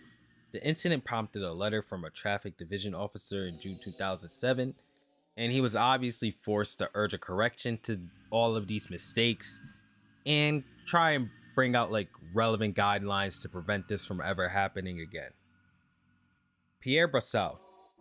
So Pierre was apparently this avant-garde artist who had like a big resume and was kind of famous, but it was eventually revealed that he was truly a chimpanzee named Peter from Bora Zoo in Sweden.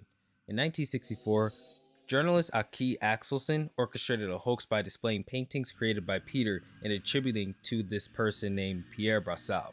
The paintings were exhibited at Gallery Kristne in Gothenburg, Sweden, where critics, despite some skepticism, ended up praising the works, and the hoax was later exposed, but one critic still insisted that Peter's paintings were the best in the exhibition. One of the artworks was sold to a private collector for $90, and after this revelation, Peter was transferred to the Chester Zoo in England in 1969. It's kind of scary that art can't work like that sometimes. Like, people can be so abstract or so bad at it that people think it's good, and it's not only because of that, but art is subjective, right? Beauty is subjective. it's it's funny that things like this can happen, and I think even in today's age we would be more prone to it than ever. Josiah S. Carberry. Josiah S. Carberry was created as part of an ongoing hoax by Brown University, and the university claims that Carberry is a professor of psychoceramics, which is the study of cracked pots. Carberry is often listed in the university's catalog with fake course offerings and descriptions. Despite him not really existing, Josiah S. Carberry is still a part of the, Brown University lore and whatever kind of jokes they got going on out there. Martin Eisenstadt. Martin Eisenstadt was a pseudonymous invention created during the 2008 United States presidential election. And this character was presented as a senior fellow at the Harding Institute for Freedom and Democracy, and he'd provide political commentary and analysis. However, it was later revealed to be a hoax, and of course, he did not exist per this list. The hoax gained attention when it was disclosed that Martin Eisenstadt was a creation of filmmakers Ethan Gorlin and Dan Mervish. They used the character to satirize aspects of the media and political landscape during that election season, and that's really what his only purpose was. With that, we clear out tier 4 and let's get into tier 5. Ronald Opus. So, Ronald Opus is kind of an urban legend, and it's a fictional narrative that involves a series of just funny yet ironic events, although it's not really funny. So, on March 23rd, 1994, there was a man named Ronald Opus, and he attempted to self eliminate himself by jumping off of a 10-story building. However, his life took an unexpected turn when, as he passed through the ninth floor, he was struck by a shotgun blast from an elderly man who was threatening his wife in the room above. So the guy with the shotgun was like pretty pissed during a marital dispute, and he aimed a shotgun at his wife, but he missed, unintentionally hitting Ronald Opus. And the couple claimed that they were unaware that the gun was loaded, as the husband had a habit of brandishing an unloaded shotgun during arguments. Strange habit. So further investigation revealed that their son Ronald Opus himself had loaded the shotgun weeks earlier with the intention of having his father shoot his mother. So the big twist of this entire story is that Ronald was disappointed by the failure of his plan to have his mother murdered by his father, so he chose to end his own life by jumping off the building. William Ashbless. So William was created by fantasy writers James Blaylock and Tim Powers during their student days at California State University. William began as a fictional poet, and this was because he was supposed to be a response to the kind of horrible poetry that was featured in the school's magazine. One of those entries where the non-existent character is supposed to make a point about something that the creator of this character doesn't like. So they crafted nonsensical free verse poems and they submitted them under Ash Bless's name. And like with all stories before, the college paper ended up publishing these horrible verses. William did evolve beyond a simple prank in college, though, taking on the persona of a 19th century poet and Powers, the Anubis Gates, that was made in 1983. and he even made a cameo in Blaylock's The Digging Leviathan in 1984. What's funny is, both of the guys that made William and put them in their own books were unaware of each other's cameos of William in each other's books. They only found out that they both used William in their own books after an editor pointed it out for them. Beyond the novels, William persisted as a literary phantom, featuring in fictional works produced by Powers and Blaylock, including a non-existent poetry collection Perspectives in 1985, followed by On Pirates in 2001, and just a whole ton of other media. Cody Kennings. Cody Kennings is part of a hoax that was unfolded in the Daily Egyptian, which was a student newspaper for Southern Illinois University. In this story, Cody's portrayed as an 8-year-old girl claiming to be the daughter of a U.S. Army soldier named Dan Kennings, who was stationed in post-invasion Iraq. So this whole thing unfolds through letters that was published in the student newspaper that details Cody's supposed experiences and words about her father's military service. And the hoax even involved the use of real individuals, including Caitlin Hadley, who played the role of Cody for photographs, a nurse named Patrick Trevelyan portraying the character of Dan, and the elaborate deception included staged photographs, unedited letters. They had the whole thing going on. But this entire thing was exposed when Reynolds claimed in 2005 of August that Cody died in Iraq. And, it's an 8-year-old girl. That's kind of nuts. So the reporters from the Chicago Tribune became suspicious and saw an interview with Reynolds, which led to the unraveling of the entire fake story. A lot of people were upset with this, but like there are no charges or anything like that, although it is kind of a messed up thing to do. David Manning. David Manning is a fictional film critic who was created as part of a marketing hoax in the early 2000s. And this character was created by Sony Pictures to provide positive quotes for their films and promotional material. Manning was presented as a critic for a newspaper that never existed like him himself, the Ridgefield Press, and his glowing reviews were featured in advertising campaigns for tons of Sony movies. The made-up quotes praised the films like it was almost glazing them, portraying them as must-see hits. But this was exposed in 2001 when Newsweek and the New York Times published articles revealing that David Manning's and his reviews were entirely fabricated. And with that being revealed, Sony Pictures had to go ahead and publicly apologize for what they did with David Manning, right? Because it's obviously like false advertising. Not really false advertising, but they're deceiving tons of people. And the incident raised ethical concerns about things like this, right? And if it's kind of why people do question whether these critics are really real or if they're paid off. This is where it all began because of Sony and their made up critics praising all their movies that were probably horrible. C.W. Blubberhouse. C.W. Blubberhouse was created by R.B. Russell and Mark Valentine, and this is a fictional poet and author introduced in 1993 through a privately circulated brief biography of Blubberhouse. That's the title of the book. And the character gained notoriety as letters attributed to C.W. Blubberhouse started appearing in various UK national newspapers and magazines, such as The Independent, Daily Mail, The Stage, Time Out, etc. And Blubberhouse even found a place in an Oxford College yearbook and a literary guide. So bro was everywhere. The hoax did come to light in 1994 when the Sunday Times criticized the Times Literary Supplement for publishing a letter from Blubberhouse and sent a reporter to investigate the correspondent. So somebody just wanted to kill the fun, and of course, with the investigation, led to declarations that C.W. Blubberhouse was a hoax. At the funeral of Oxford bookseller Rupert Cook in 1999, that was when it was disclosed that Cook, alongside Roger Dobson, had played a role in crafting all of these Blubberhouse letters and stories and whatever. The story was later shared by R.B. Russell on John Peel's Home Truth program on Radio 4 2001, and I think that's when it was like publicly shared to everybody rather than just privately disclosed. Van den Budemeyer. So Van den Budemeyer is a fictional composer created by Krzysztof Kieslowski for his film Decalogue 1 in 1988. And in the film, Budemeyer is portrayed as this renowned and super important composer whose compositions play a big role in the narrative. However, he's not really a real historical figure, but one of those made up historical figures that is supposed to be used for a movie. But if I had to guess based on just skimming over the movie and how it went, I think it was supposed to be used to explore themes of morality, fate, and the interconnectedness of lives within the context of the Ten Commandments. So to summarize, I believe that Buddha really is supposed to serve as a symbol of artistic influence and the power of music to evoke complex emotions and thoughts in the context of moral dilemmas, things going on in the world as presented in the movie of Decalogue 1. Andre Kasango Ilunga. Andre was supposedly appointed as the vice president of the UNAFEC party and designated as the minister for foreign trade in the Democratic Republic of the Congo in 2007.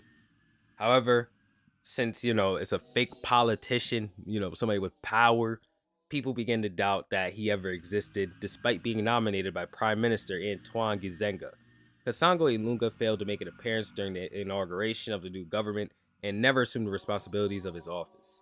The local media and international community eventually came to consider Kasango as likely a non-existent person, believed to have been invented by Kisimba Ngoy, who is the leader of the UNAFEC party, possibly with the intention of securing the lucrative position for himself. But let's focus on Kasango, and the whole controversy surrounding him finally unfolded within the political process that required political parties to submit short lists of at least two candidates for ministerial roles, with the prime minister making the final selection. In this case, the only two candidates presented for the foreign trade position were Kasango Ilunga and Kisimba Ngoy, who compiled the list himself. Gizenga, having opposed Motubu Sese Seko, a figure that Kisemba supported, opted for the unknown Ilunga. Kisimba later claimed that Ilunga had declined the role for personal reasons and had submitted a resignation letter, which Gizenga refused to accept unless Ilunga resigned in person. The incident did damage the entire government's reputation, leading to Kisimba's removal from UNAFEC and the urgent election of a new party president. And Kisimba got penalized and punished for trying to expose Ilunga, because I do think that, now somebody come in the comments and correct me if I'm wrong, but I think that like a lot of Africa's politics are kind of corrupt. I hear about it all the time. So he was trying to out that and he got kicked off the government and lost his job due to this. Let me know if I'm wrong though, but I think that's why he got punished for trying to expose this rather than the guy who made up the identity. Clay Bertrand. Clay Bertrand, whose real name is Clay Shaw, was a New Orleans businessman and quite an important figure during like the John F. Kennedy assassination investigations. Shaw was the founder of the International Trade Mart in New Orleans and had various connections within the city's political and social circles. In 1967, New Orleans District Attorney Jim Garrison accused Shaw of being involved in a conspiracy to assassinate President Kennedy. According to Garrison, Shaw had used the alias Clay Bertrand and was implicated in a plot with Lee Harvey Oswald and David Fury. The trial against Shaw began in 1969 but ended with his acquittal in 1971. And despite the legal outcome, Shaw's involvement remains a subject of controversy and conspiracy theories related to the Kennedy assassination. And then there's also his portrayal in the Oliver Stone film JFK, which further fueled public speculation about the events surrounding Kennedy's death and his supposed involvement in them. Merit Patel. Merit was believed to be the first woman known by name in the field of medicine. She practiced medicine in ancient Egypt around 2700 BCE, and Merit Patel was honored with the title Chief Physician, and her achievements were recognized in an inscription on her tomb. While there's really not that much information about Merit, her significance does still lie within being a pioneering figure in the history of medicine, particularly as one of the first female physicians. And the inscription on her tomb is a testament to her skill and the respect that she's earned in her lifetime. I just talk about Merit Patel here because she's an entry on this list. However, the link that the original creator of this iceberg provided doesn't really have any evidence as to how she's a non-existent person. So, I'm just gonna talk about her and still not skip her. Eustace B. Nifkin. Eustace B. Nifkin is one of those fictional students, but at the SUNY College of Environmental Science and Forestry since the 1940s. And, he's fake and all, but his name still appears on official college documents, class rosters, etc. The student lounge in Marshall Hall is known as Nifkin Lounge in his honor. He even received a fake diploma in 1972. And bro still has an ongoing presence on campus with emails sent from worldwide locations from him. He's been featured in various articles, including the Syracuse University Daily Orange and the Knothole, which is the ESF student newsletter. And though there is no known portrait of Snifkin, they do have him in the yearbook by showing like glimpses of his back as if he were a mysterious anime character or something. H. Rochester Sneath. So Rochester is a fictional headmaster of this made-up school, Selhurst, and he was created by Humphrey Berkeley in a series of hoax letters dating from 1948. Berkeley, then a student at Pembroke College in Cambridge, invented Selhurst School and Sneath at the same time using printed letterhead and a forwarding address trick with the Royal Mail. So Sneak's whole story places him as the headmaster of Selhurst School near Petworth, Sussex, with 175 male students. Berkeley's hoax letters targeted various British public school headmasters and public figures, weaving absurd requests and inquiries. Notable recipients included the master of Marlborough College and the headmasters of Stowe School, Oundle School, and even the headmaster of Eton. Public figures like George Bernard Shaw, Sir Giles Gilbert Scott, and Sir Adrian Bolt also received invitations to whatever Sneath wanted them to do. This hoax was exposed when Sneath's letter was published in the Daily Worker of 1948, and it was followed by an investigation by the News Review. The truth was revealed, leading to Berkeley's exclusion from the university for 2 years, and Sneath's letters were later published in 1974 under the title The Life and Death of Rochester Sneath, and this was also accompanied by drawings by Nicholas Bentley. Humphrey Berkeley went on to become a conservative member of parliament after this entire incident. John Rainwater. John Rainwater was a made up mathematician, and he was created as a student prank at the University of Washington in 1952. Graduate students invented Rainwater and enrolled him in a mathematics course using a duplicate student registration form. Papers were later published under the pseudonym John Rainwater, and this focused on functional analysis, Banach spaces, and convex functions. Rainwater's theorem, an important result in summability theory and functional analysis, gained recognition. Despite him never existing, he is one of these non existent people that actually have made a huge impact. The University of Washington's Seminar on Functional Analysis is now named the Rainwater Seminar, and the associated Rainwater notes have influenced Banach space theory and convex analysis. Mathematicians including John R. Isbell, Robert R. Phelps, Irving Glicksberg, and Edgar Asplund have published papers under the name Rainwater acknowledging his fictional contributions. The concept of a pseudonym contributing valuable mathematics is reminiscent of other instances such as Nicolas Bourbaki in French mathematics. So, John Rainwater is not even the first made up person to ever do this. Edna Wellthorpe. Edna was used as a pseudonym by Joe Orton, who was a British playwright, to write letters of complaint and criticism to various organizations and newspapers during the 1960s. Orton, along with his partner Kenneth Halliwell, used the persona of Edna to satirize societal norms and institutions. The letters were often supposed to be funny, yet provocative, just challenging the conventional attitudes of the time. And that's really it for Edna. Lucy Lightfoot. Lucy Lightfoot is a fictional story created by James Evans, and it revolves around this girl named Lucy who supposedly disappeared mysteriously from the Isle of Wight in 1831. And when she disappeared, it was during a near total eclipse of the sun in a violent thunderstorm. Her horse was found tied to the gate of St. Olive's Church in Gatcombe after the storm, but she was never found herself. Despite her parents offering a substantial reward for her return, a 2-year search yielded no results and they eventually moved away. And a detail in this legend that gets people like really interested in it is the discovery of a shattered steel misericord attached to a wooden effigy identified as Edward Esther in the St. Olive's Church. The effigy supposedly held a valuable crucible set in lodestone on the hill, which was said to be found missing after Lucy disappeared. The story gained tractions with explanations involving a possible time slip and all kind of funky conspiracy theories behind her disappearance. Martin Smid. Martin Smid was a fictional Czechoslovak university student, and he was supposedly eliminated in the police attack during November 17th, 1989 student demonstration in Prague that marked the beginning of the Velvet Revolution. This false story originated from a porter at the student dormitory who spread the rumor, and Charter 77 activist Peter Earle believed the account and shared it with international media outlets, contributing to the fall of the Czechoslovak Socialist Republic. The alleged Martin Smid studied at the Faculty of Mathematics and Physics at Charles University, and two students with that name attended the school at the time.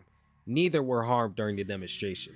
The government's attempt to dispel the rumor by presenting the two Martin Smids on television failed to convince the public. Massive protests ensued, leading to Earl's arrest for spreading false rumors, and the motive behind the original gossiper's fabrications remain unclear, with people suggesting that she invented the story or may have been influenced by a covert operation to manipulate public sentiment. However, people have never found any proof of this happening or this Martin Smid dying in these protests. Claude Emile Jean Baptiste Leader. Claude Emile was a fictional character created by Kenneth Woolner. This is the guy on the left in the picture you're going to see. And this was to support using a capital L for leaders. So, to explain, the international system of units only allows a capital letter to be used when a unit is named after a person, and this is to avoid confusion with similar characters. Both lowercase l and uppercase L are prevented for leaders now. Woolner's April Fool Day hoax, published in Chem 13 News, claimed that Claude Leader proposed the unit and was born in 1716. With this fictional contribution later adopted into the international system of units after his supposed death in 1778. The hoax was initially presented as fact in Chemistry International and then later retracted. Lene Kekua. Lene Kekua is a fake online persona created by a girl named Naya. And this was from the Netflix documentary Untold, The Girlfriend Who Didn't Exist. It was a huge catfishing scheme that targeted Monte Teo, who was a football linebacker who believed in the existence of Kekua. In January 2013, it was exposed that Kekua was just a fake, catfish online personality. And Naya confessed to creating this fake account while exploring her own identity, let's say. And Teo, deceived by this online relationship, was led to believe that Kekua had died and passed away due to leukemia in September 2012.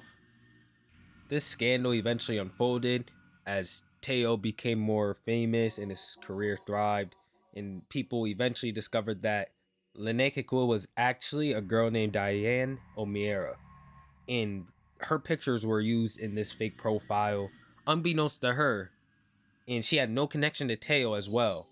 So she eventually got on news broadcasts and shared her story and how she's caught off guard by all this.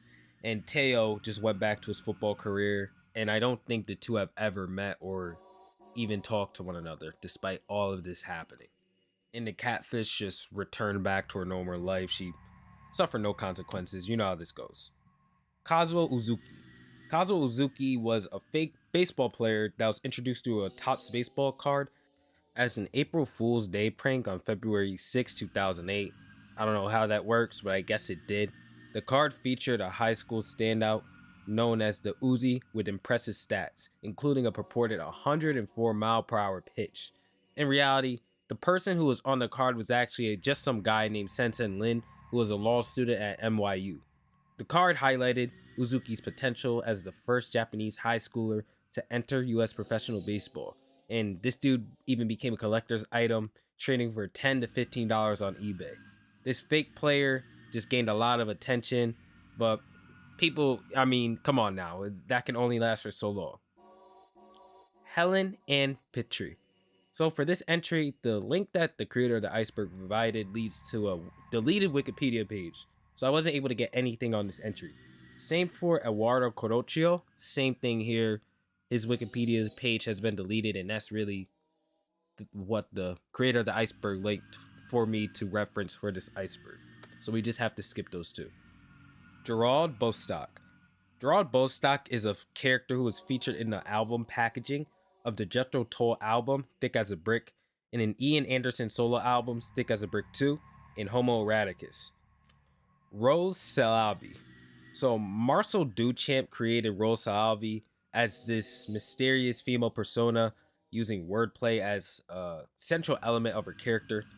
She first emerged in 1920, but gained a second role in her name in 1921 to make her stand out. She first started off as, I guess, Marcel's alter ego that he would use in photographs of himself. And then eventually he took it a step further by giving the credit of some of his works in writing to Rose Salavi. So all in all, I guess Rose Salavi was used to explore ideas of identity and self-representation while taking a different approach to his art, writing, and forms of expression. Ernst Bettler. Ernst Bettler is a fake Swiss graphic designer created by Christopher Wilson in a 2000 hoax article published in magazine. According to this story, Bettler designed advertisement posters for the non-existent Swiss pharmaceutical manufacturer P plus H in the 1950s, and supposedly Bettler embedded the word NAZI into the posters as a subversive act against P plus H's alleged involvement in the NZ's concentration camp experiments.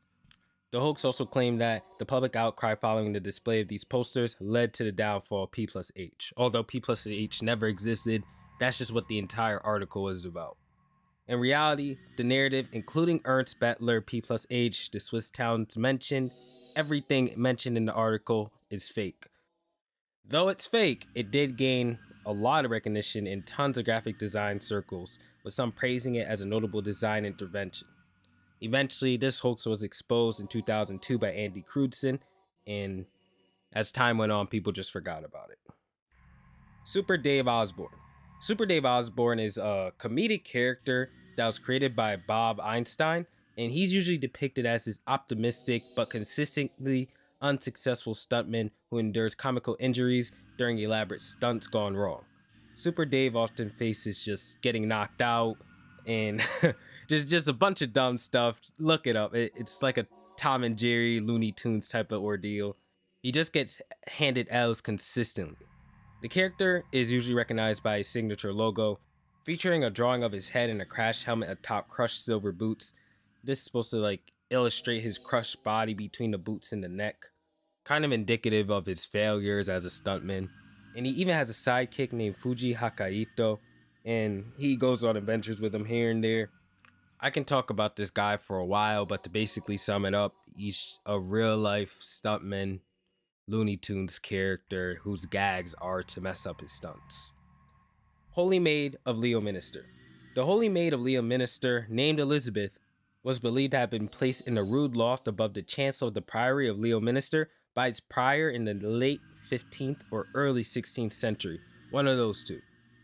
They asserted that Elizabeth, a divine figure, could survive without regular foods or drinks, sustaining herself solely on Ongel's food, or in other words, communion bread, that miraculously reached her mouth during Mass. Margaret Beaufort, mother of King Henry VII, I think, infiltrated an investigation into cases like that of the Holy Maid. Despite gaining a following for her supposed miraculous abilities to survive in such a manner, people just started believing that she was either a witch or she was just BSing, and examination of her living quarters revealed evidence challenging her saintly claims, such as a horrible odor, hidden meat bones, and a wire connecting her loft to the altar. In response, Margaret ordered Elizabeth's removal from the chapel, and Elizabeth later admitted to being the prior's mistress, leading to both receiving public penance as a punishment.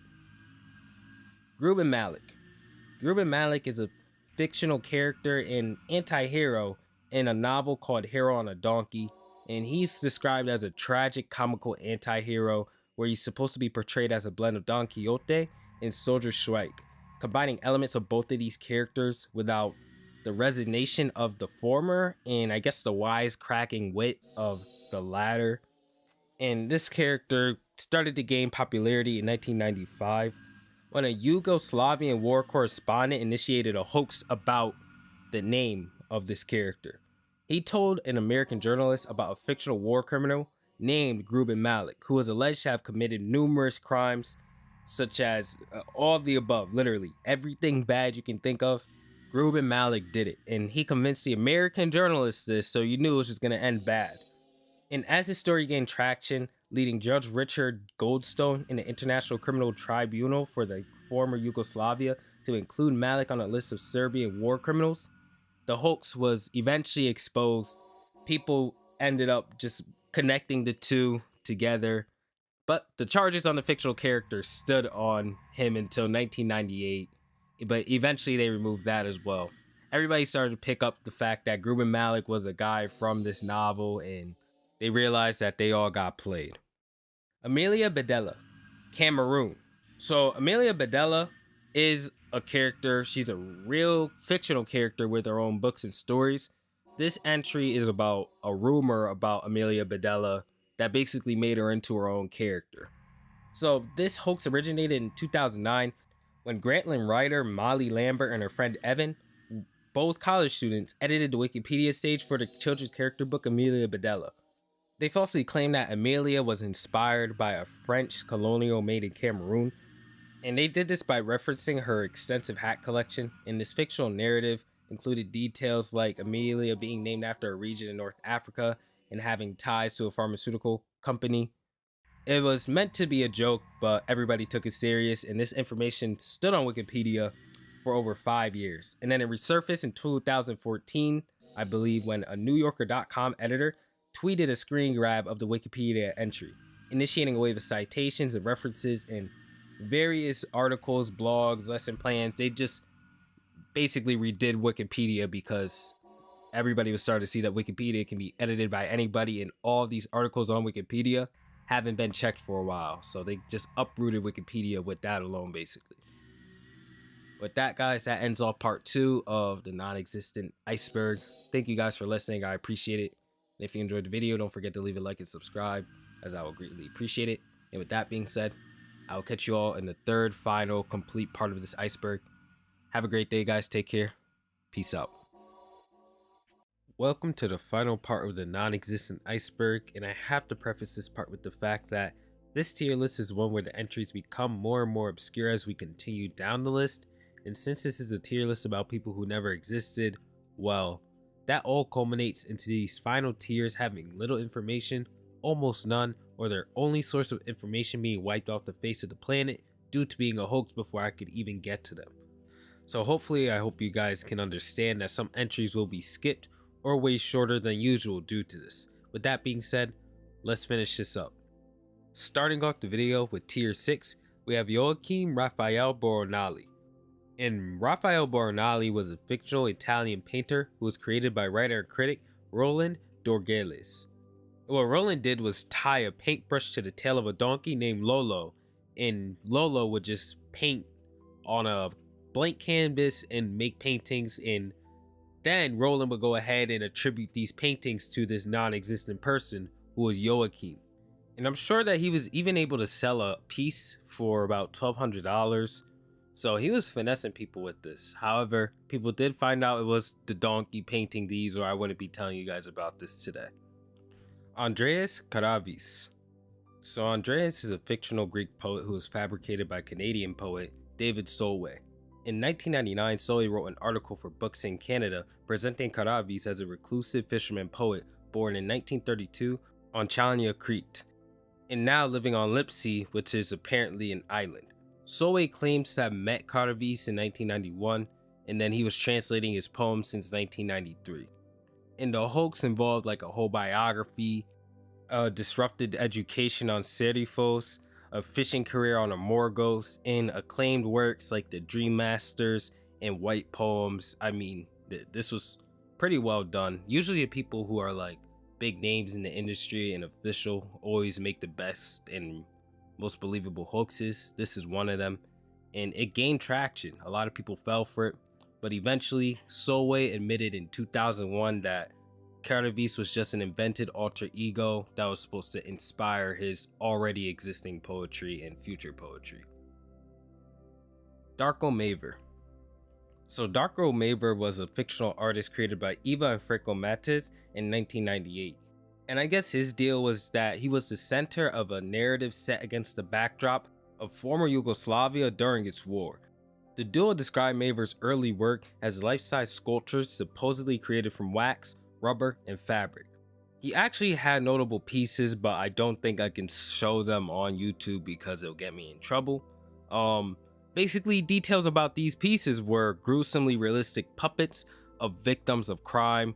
Uh, Use your imagination, or you can just look up Darko Mayverse art and you'll see them. And it is essential for me to reiterate that these were made from rubber, fabric, and wax. So everything you'll see in the pictures is fake, false, just artistic recreations of crimes, so don't get scared when you see them. And Darko met his demise in April 1999 during the NATO bombing while in prison in Podgorica. And the widely circulated photo depicted his alleged death was later revealed to have been taken in the artist's garret in the center of Bologna. Following this fabricated demise, exhibitions were staged for him, culminating into a showcase at the 48th Venice Biennale. And subsequently, Eva and Franco Montez eventually publicly disclosed that Darko never existed and everything about him was just a fabricated story. And you can only guess how mad the whole world was with this. Amy Iguchi.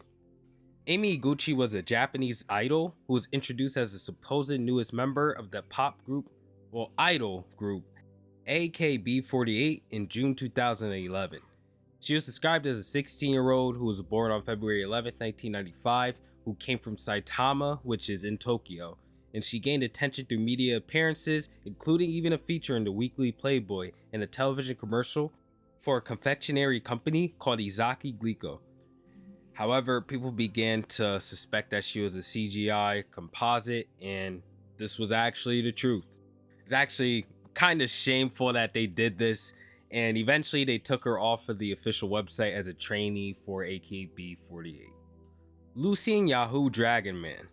So, in 2005, a Romanian newspaper called Libertatea published a story about the birth of Lucien Yahoo Dragon Man.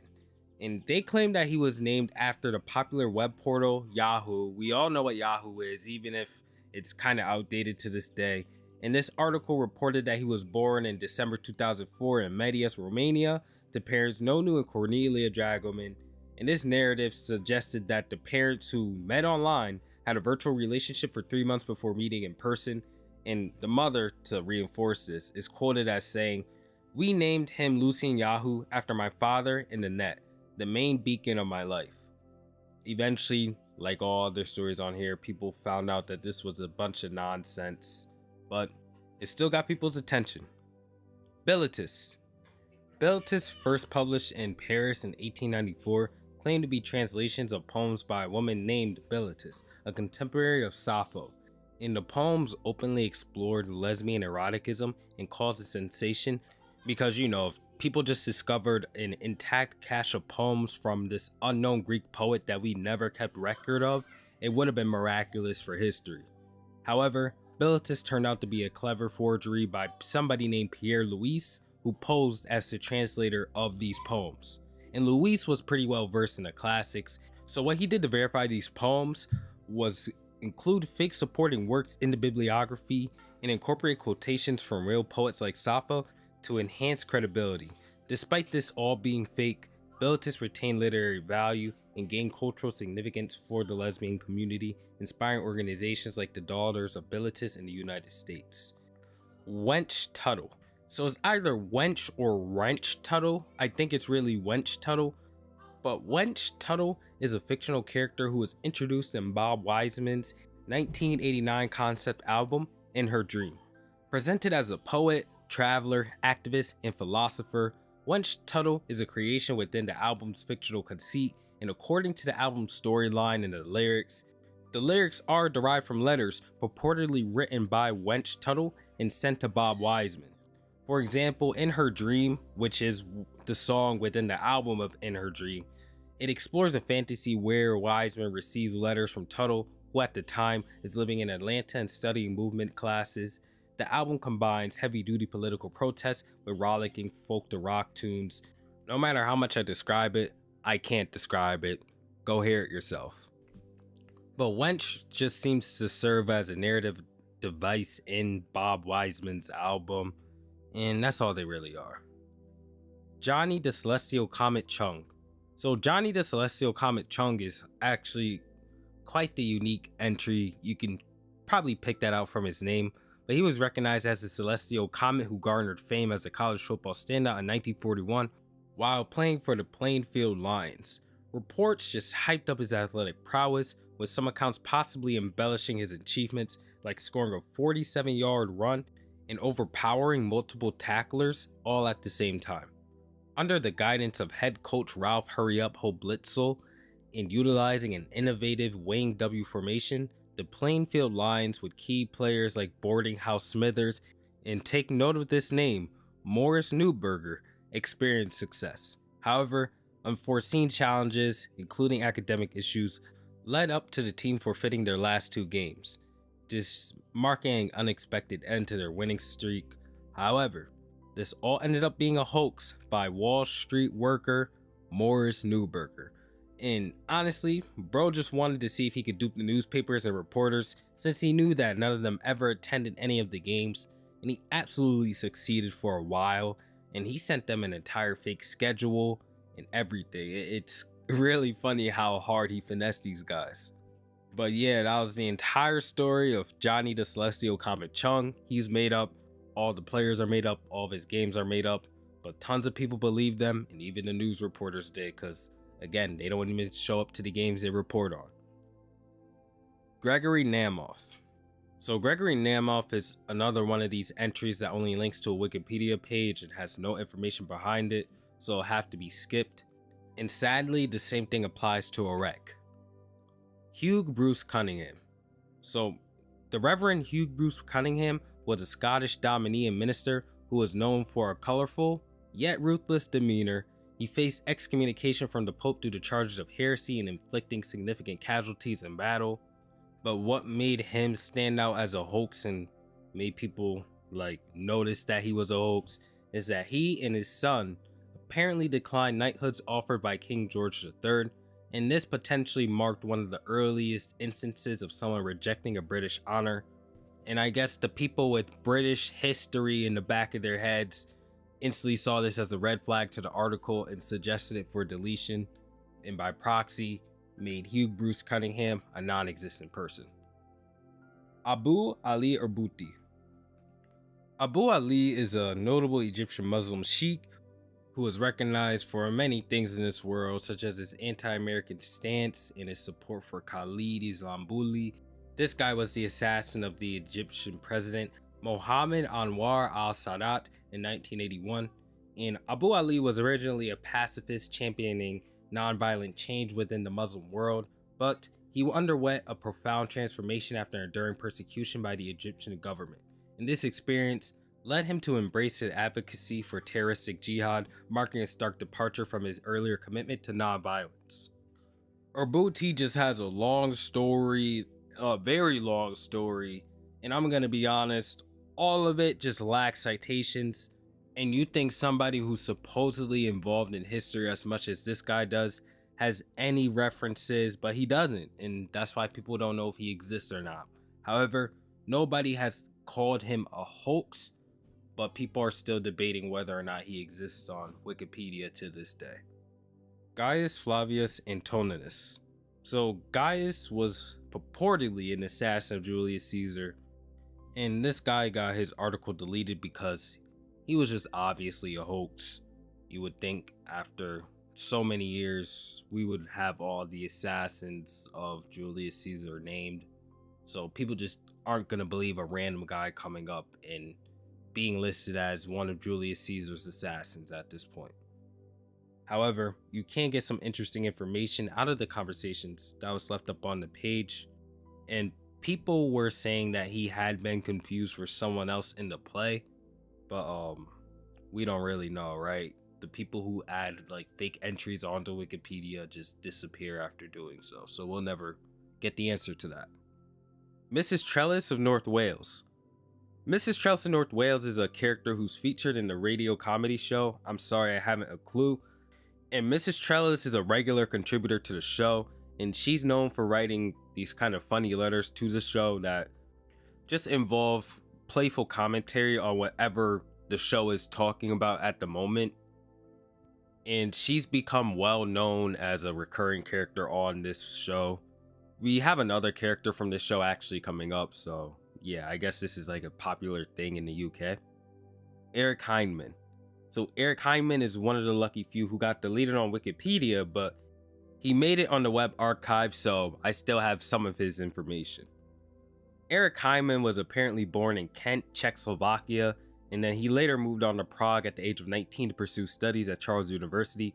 He graduated in 1885 with doctorates in mathematical studies and a bachelor's in electrical engineering, and then he utilized his expertise to get a teaching position at Charles University. And while teaching, he expanded his knowledge and shared insights through pamphlets that would be distributed to students. What was in these pamphlets, I don't know, let's just assume electrical engineering and mathematical study stuff. And then it wasn't until 1896 that he gained recognition for his work because he got Teacher of the Year and got a huge salary increase from Charles University. And then in 1903, he moved to the United States, working at Yale University, and he worked there until November 1913 until he passed away to a severe case of meningitis. And yeah, that was his entire life story. So guys, from here on out, we're gonna get a bunch of these fake life stories that pop up on Wikipedia. Not to say they're not interesting, but you just gotta ask yourself, what do these people do with their free time? That being said, let's move on. Alice Willis. So Alice has a deleted page as well, but from what I could find of Alice, she was apparently a fake Wikipedia page of an author whose book won the Golden Kite Award in 1996. But obviously, since she doesn't exist, the book never existed, nor did she ever win the award. Clyde McKnight. This guy was a singer who apparently was so talented that he caught the attention of the music industry and released a mixtape called Clyde McKnight The Bachelor in 2013. And then fast forward to 2020, he made a strong return with his single Smooches, which was produced by Bangladesh and Sean Garrett. And this set up the stage for his debut album, which collaborated with a lineup of just renowned producers, including Harmony Samuels, and the album never even released in the first place. This is obviously a hoax because there's no references, sources, nothing like that. It's just somebody's dream music career. Vitas Sebastian Barbaro.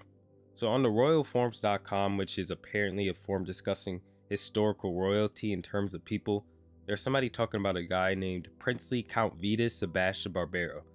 In his particular branch of the Barbaro family adopts Albergo as their surname.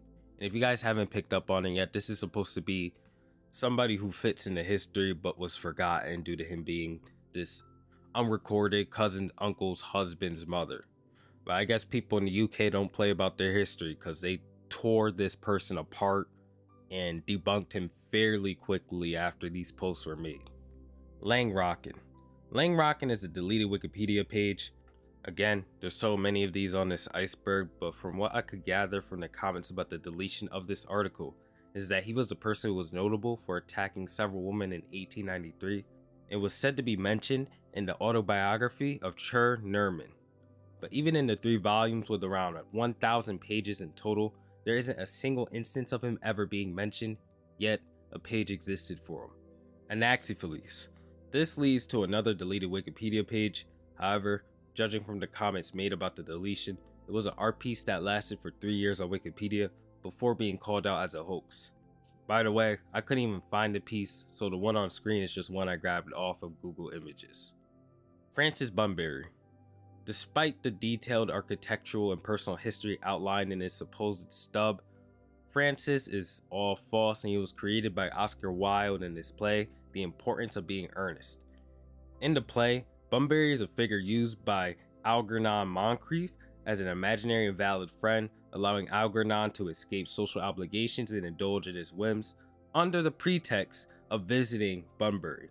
So yeah, this guy is just a narrative device, nothing more really. Marathonius Granthius.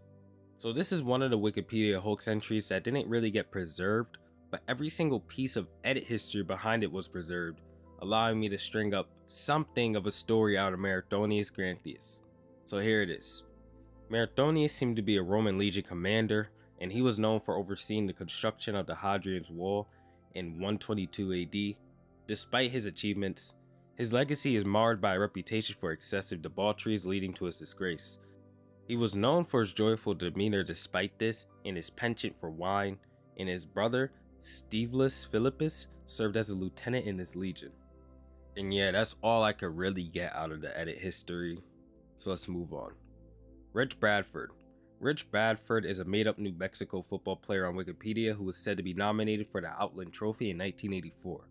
But there was never a player by the name, nor did New Mexico ever participate in a bowl game during this time period, so it was completely debunked. What made this entry hilarious is the fact that whoever made this up went and edited tons of other articles relating to this time period in football in general in order to support this hoax and make it seem way more credible. But of course, these Wikipedia soldiers caught on and somehow figured it out. Vanda Vardera. Vanda Vardera is a Russian French-American painter who was considered to be the most influential female artist of the 20th century. However, people called it out because nobody knows who she is, although she's supposedly the most influential in the 20th century. I think whoever made this person up just wasn't really trying to trick anybody, and reality was just pretty bored. Victor Escobar.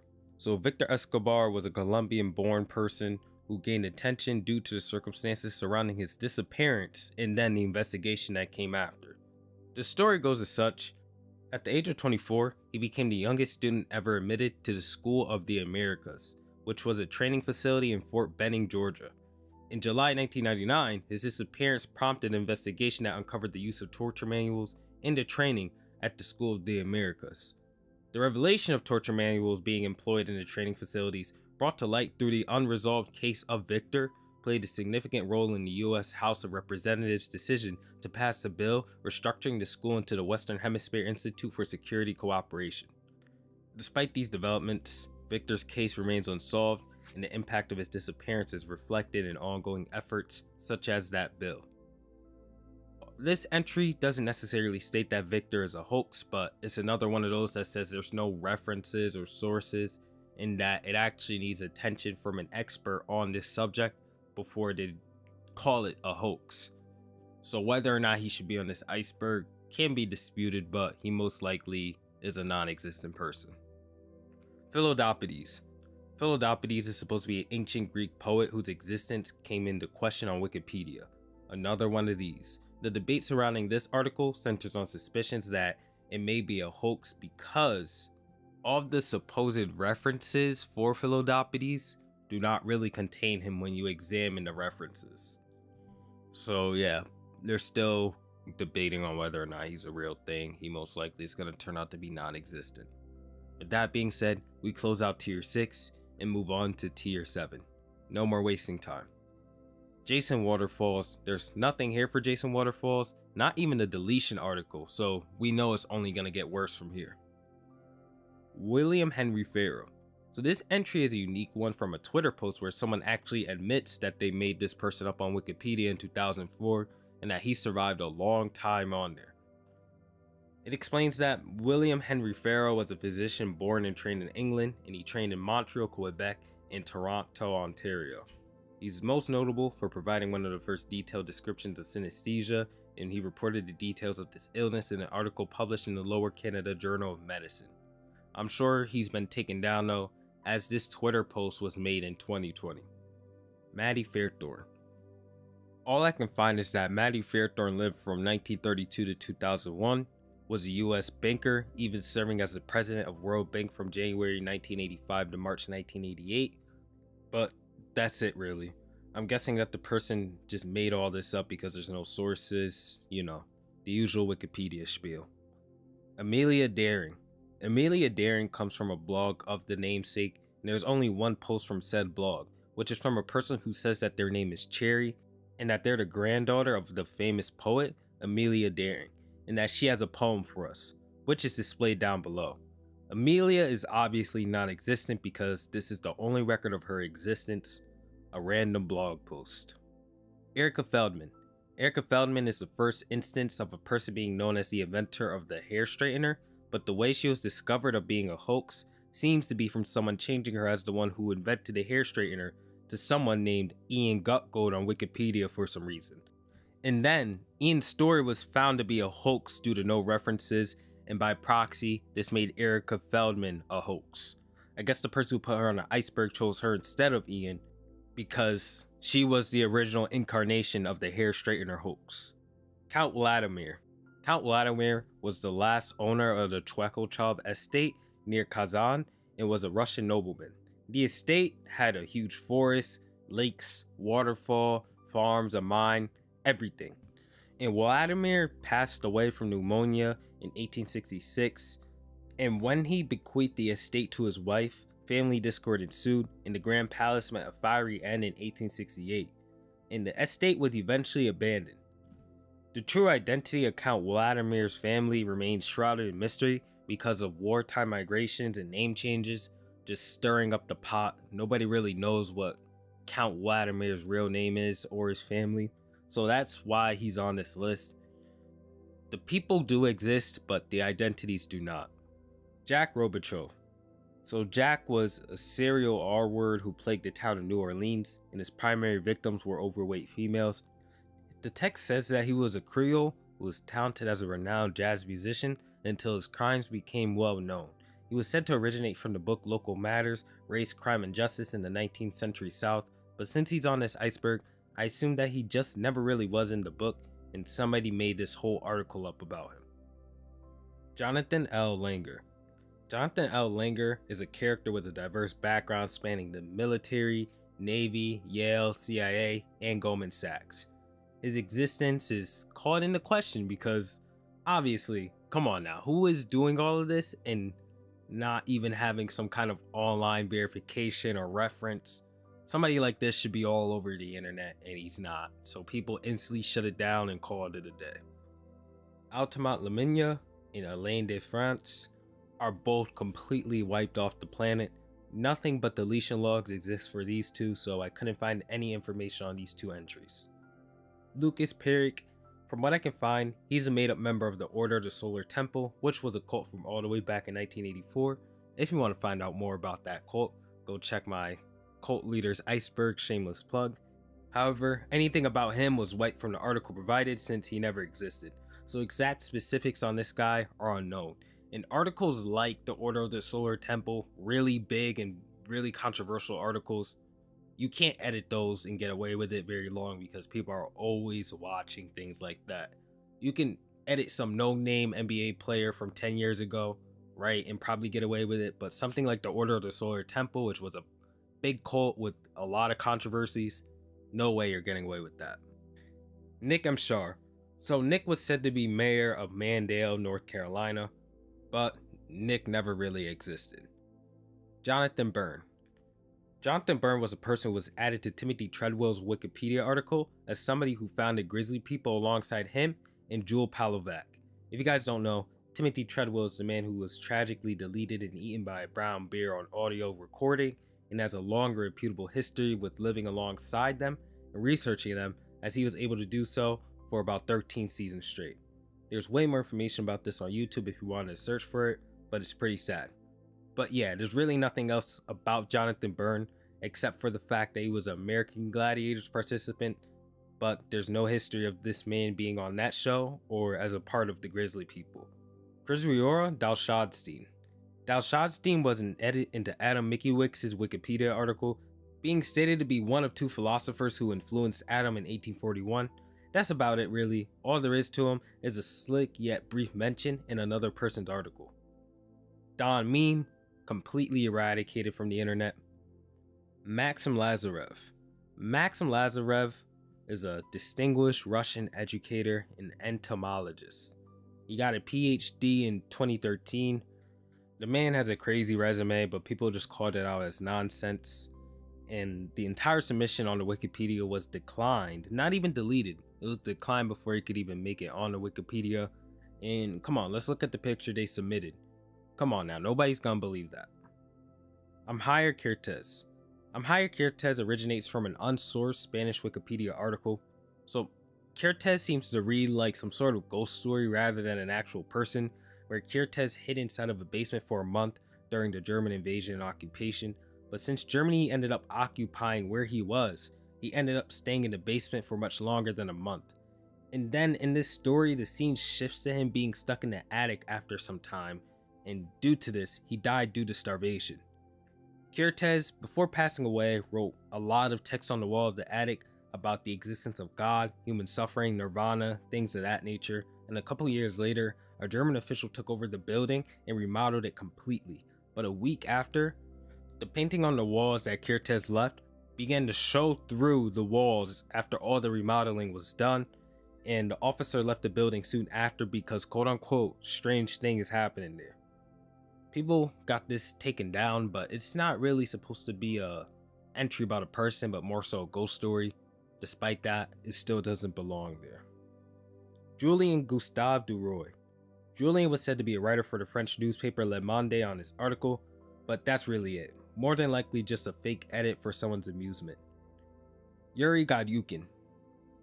Yuri is the creation of a Fox documentary project that was made by British filmmakers Gavin Boiter and Guy Ducker. These guys dedicated years to crafting a fabricated narrative around this director. They went to great lengths to establish a false online presence for Godyukin, including pages on IMDb, Wikipedia, and Facebook.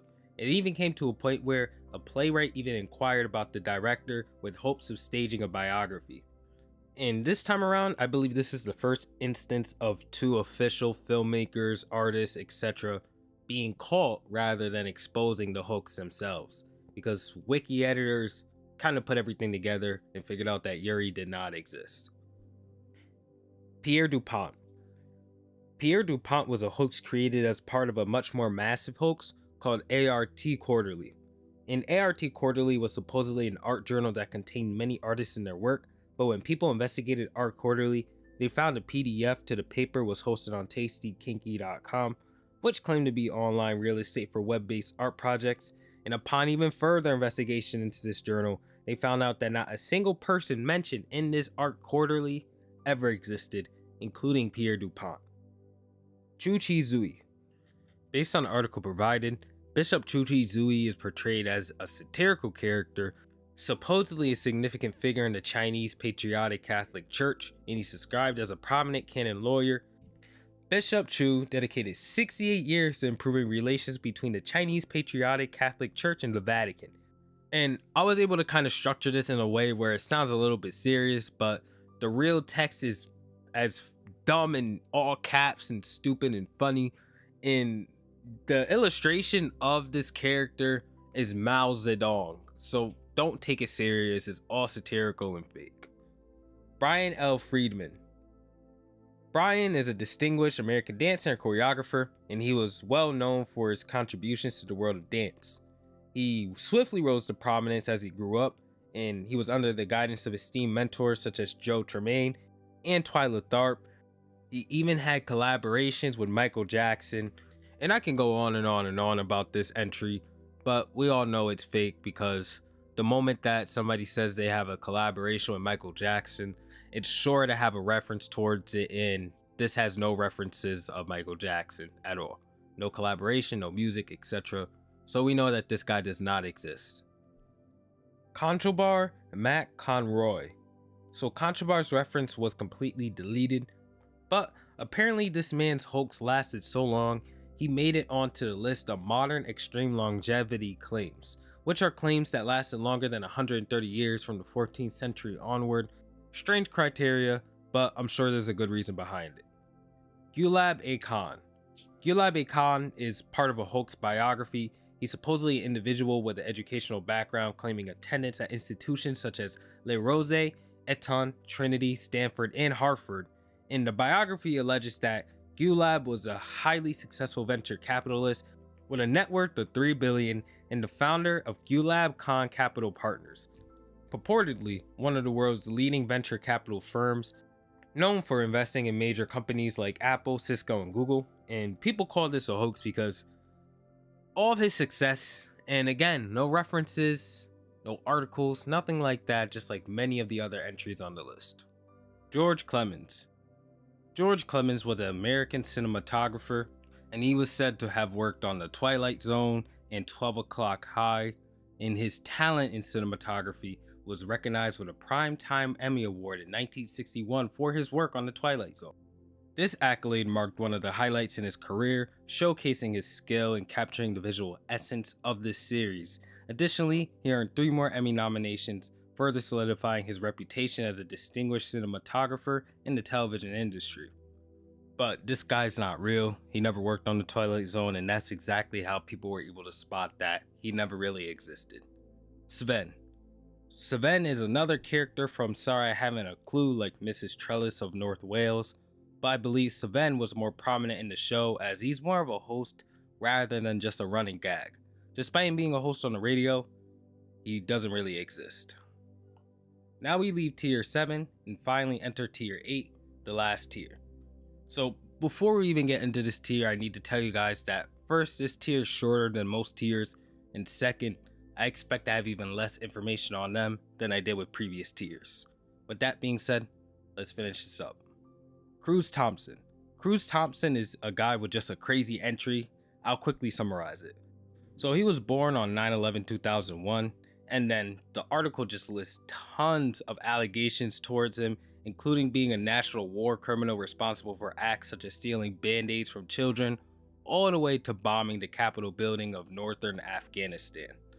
And then this all takes a turn when it introduced mayonnaise to his life, and he declares that mayonnaise made him change his heart, and it literally saved his life, and he has a newfound passion for it, just obsessing over mayonnaise day and night, eventually even creating a cult known for extreme actions, surpassing even the KKK in terms of brutality and racism, all for the sake of mayonnaise. It didn't take a rocket science to figure out that this was all nonsense. Christopher James Ridley. Christopher James Ridley was born on December 2nd, and he stands as a luminary within the women's suffrage movement, and beyond his role as an activist, Ridley delves into the profound connection between art and existence, dedicating tons of time to unraveling this interplay, and his unique philosophy that he created himself, Christophology, is not a static construct but a dynamic and living worldview that permeates every facet of his being. This is how it's described on his page. Now, this gets convoluted. Christophology is quote-unquote Ridley's invitation to perceive the universe not as an abstraction, but as a collection of microscopic atoms, and through this cosmic perspective, the ordinary becomes the extraordinary. Ridley actively engages in the cosmic dance, intricately interwoven with the fabric of the universe, and his journey becomes a transformative odyssey, blending the struggles of the women's suffrage movement with Christophology. And as this is one of those entries that claim to have a huge impact on history, despite nobody ever really caring or talking about it in today's age, it was easily identified as fake and by proxy, this dude's existence. Who even comes up with this stuff on their free time? Levi the Caveman. Levi the Caveman was supposedly discovered near Mount Carmel in Israel in 1902, and he's supposed to be this mysterious historical figure with almost no information available. There is a 3D rendering of the remains attributed to a university in the Middle East, and this sparked interest because there were tons of similarities between Levi and modern humans, of course. The name Levi was given to the caveman due to the proximity to the region associated with the biblical figure Levi. Unfortunately, the skeleton and the university's whereabouts have been lost over time, leaving only fragmented details. There's a lot more to it, but it's all nonsense, and the reference used was a YouTube video and a 1943 paper found at a library with quote-unquote no online equivalent. Laurentiu Vlas. Laurentiu Vlas is supposed to be a divine entity serving as the foundation of the Vlasism religion, and this religion focuses on living harmoniously with nature in the pursuit of knowledge. Vlas is supposed to be revered as a reincarnation of both Jesus and Poseidon. As a divine entity, Vlas was considered the possessor of absolute knowledge and simultaneously the protector of cats. This religion emphasizes the aspiration for a deep understanding of the world in harmony with the environment that surrounds them. And this concept combines spiritual elements from both Christianity through the association with Jesus and classical mythology through associations with Poseidon. And this article is promptly taken down due to the absurdity of it. However, it was also only in a different language, I think French. I couldn't find any English alternative of this article or anything to do with this guy. So all I could really do is translate it into English and read what I got. Earl of Aldbury. So this is more so a title, But the Earl of Albury was established in 1672 for Edward Buddle, but it became extinct upon his death in 1683. As of now, there's no recognized heir to inherit the title, so this entry isn't like a purse or anything, but just a title that nobody has ever had or used except for Edward. Jason Allen Harris. So this is just somebody's childhood put on the Wikipedia and was promptly taken down for just not being anything notable. The guy's story is so boring that people didn't even consider that he could be a famous person or anything like that. Mohsen Saeed. So the only information I could find on Mohsen Saeed is that he was quote unquote a Pakistani astronomer and a planetarium director. Except for that, everything else about him was wiped from the article that was linked on the Iceberg. James Parkhouse. This guy was another one of many hoax articles, and the things that stand out about James is that he is 7'4" and married to Yoko Ono. Simraz Sadi. So this is a 13-year-old dynamo, a prodigy, you name it, he can do it. He was a student at Centennial Sci-Tech with an IQ of 140, his athletic prowess evident in a 30-inch vertical jump, and a passion for soccer earns him recognition and even an invitation to the prestigious AC Milan soccer camp. He was a well-rounded individual who was well-rounded in being perfect at everything. He was just built different. But of course, if somebody like this existed, he'd be all over the internet and news. So obviously, he doesn't. Avlor Landic de Hazelroff. This guy is just eviscerated from the existence of the internet. And I could not find anything on him, and the link on the Iceberg was just not working. He's gone. Juan Gadiel Rosado Colon. Juan Gadiel was a duplicate article on Wikipedia of Don Francisco, but the creator just replaced Don's name with Juan Gadiel's. There's nothing unique or interesting about this entry really. It was just a name change, and it's the laziest attempt of a hoax on this entire list. Shaun Ahmed Ronak. For Shaun, I'm not even going to give my own description. Let me just read what's on my screen here. Shaun Ahmed Ronak was born in Hell. He completed his higher second degree in science section from a college in Hell. Shaun is the founder of an ordinary photography community named Shalva.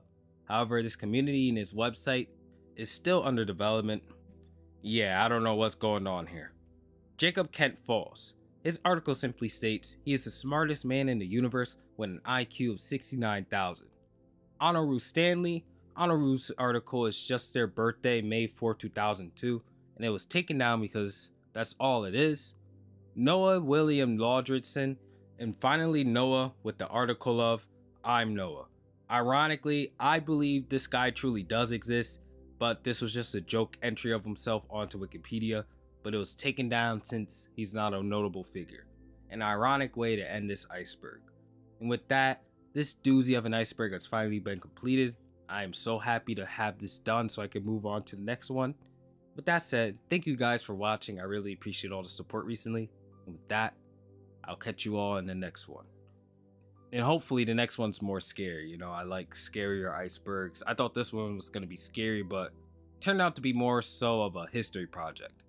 All right, let me let you guys go. Thank you so much for everything. Peace out.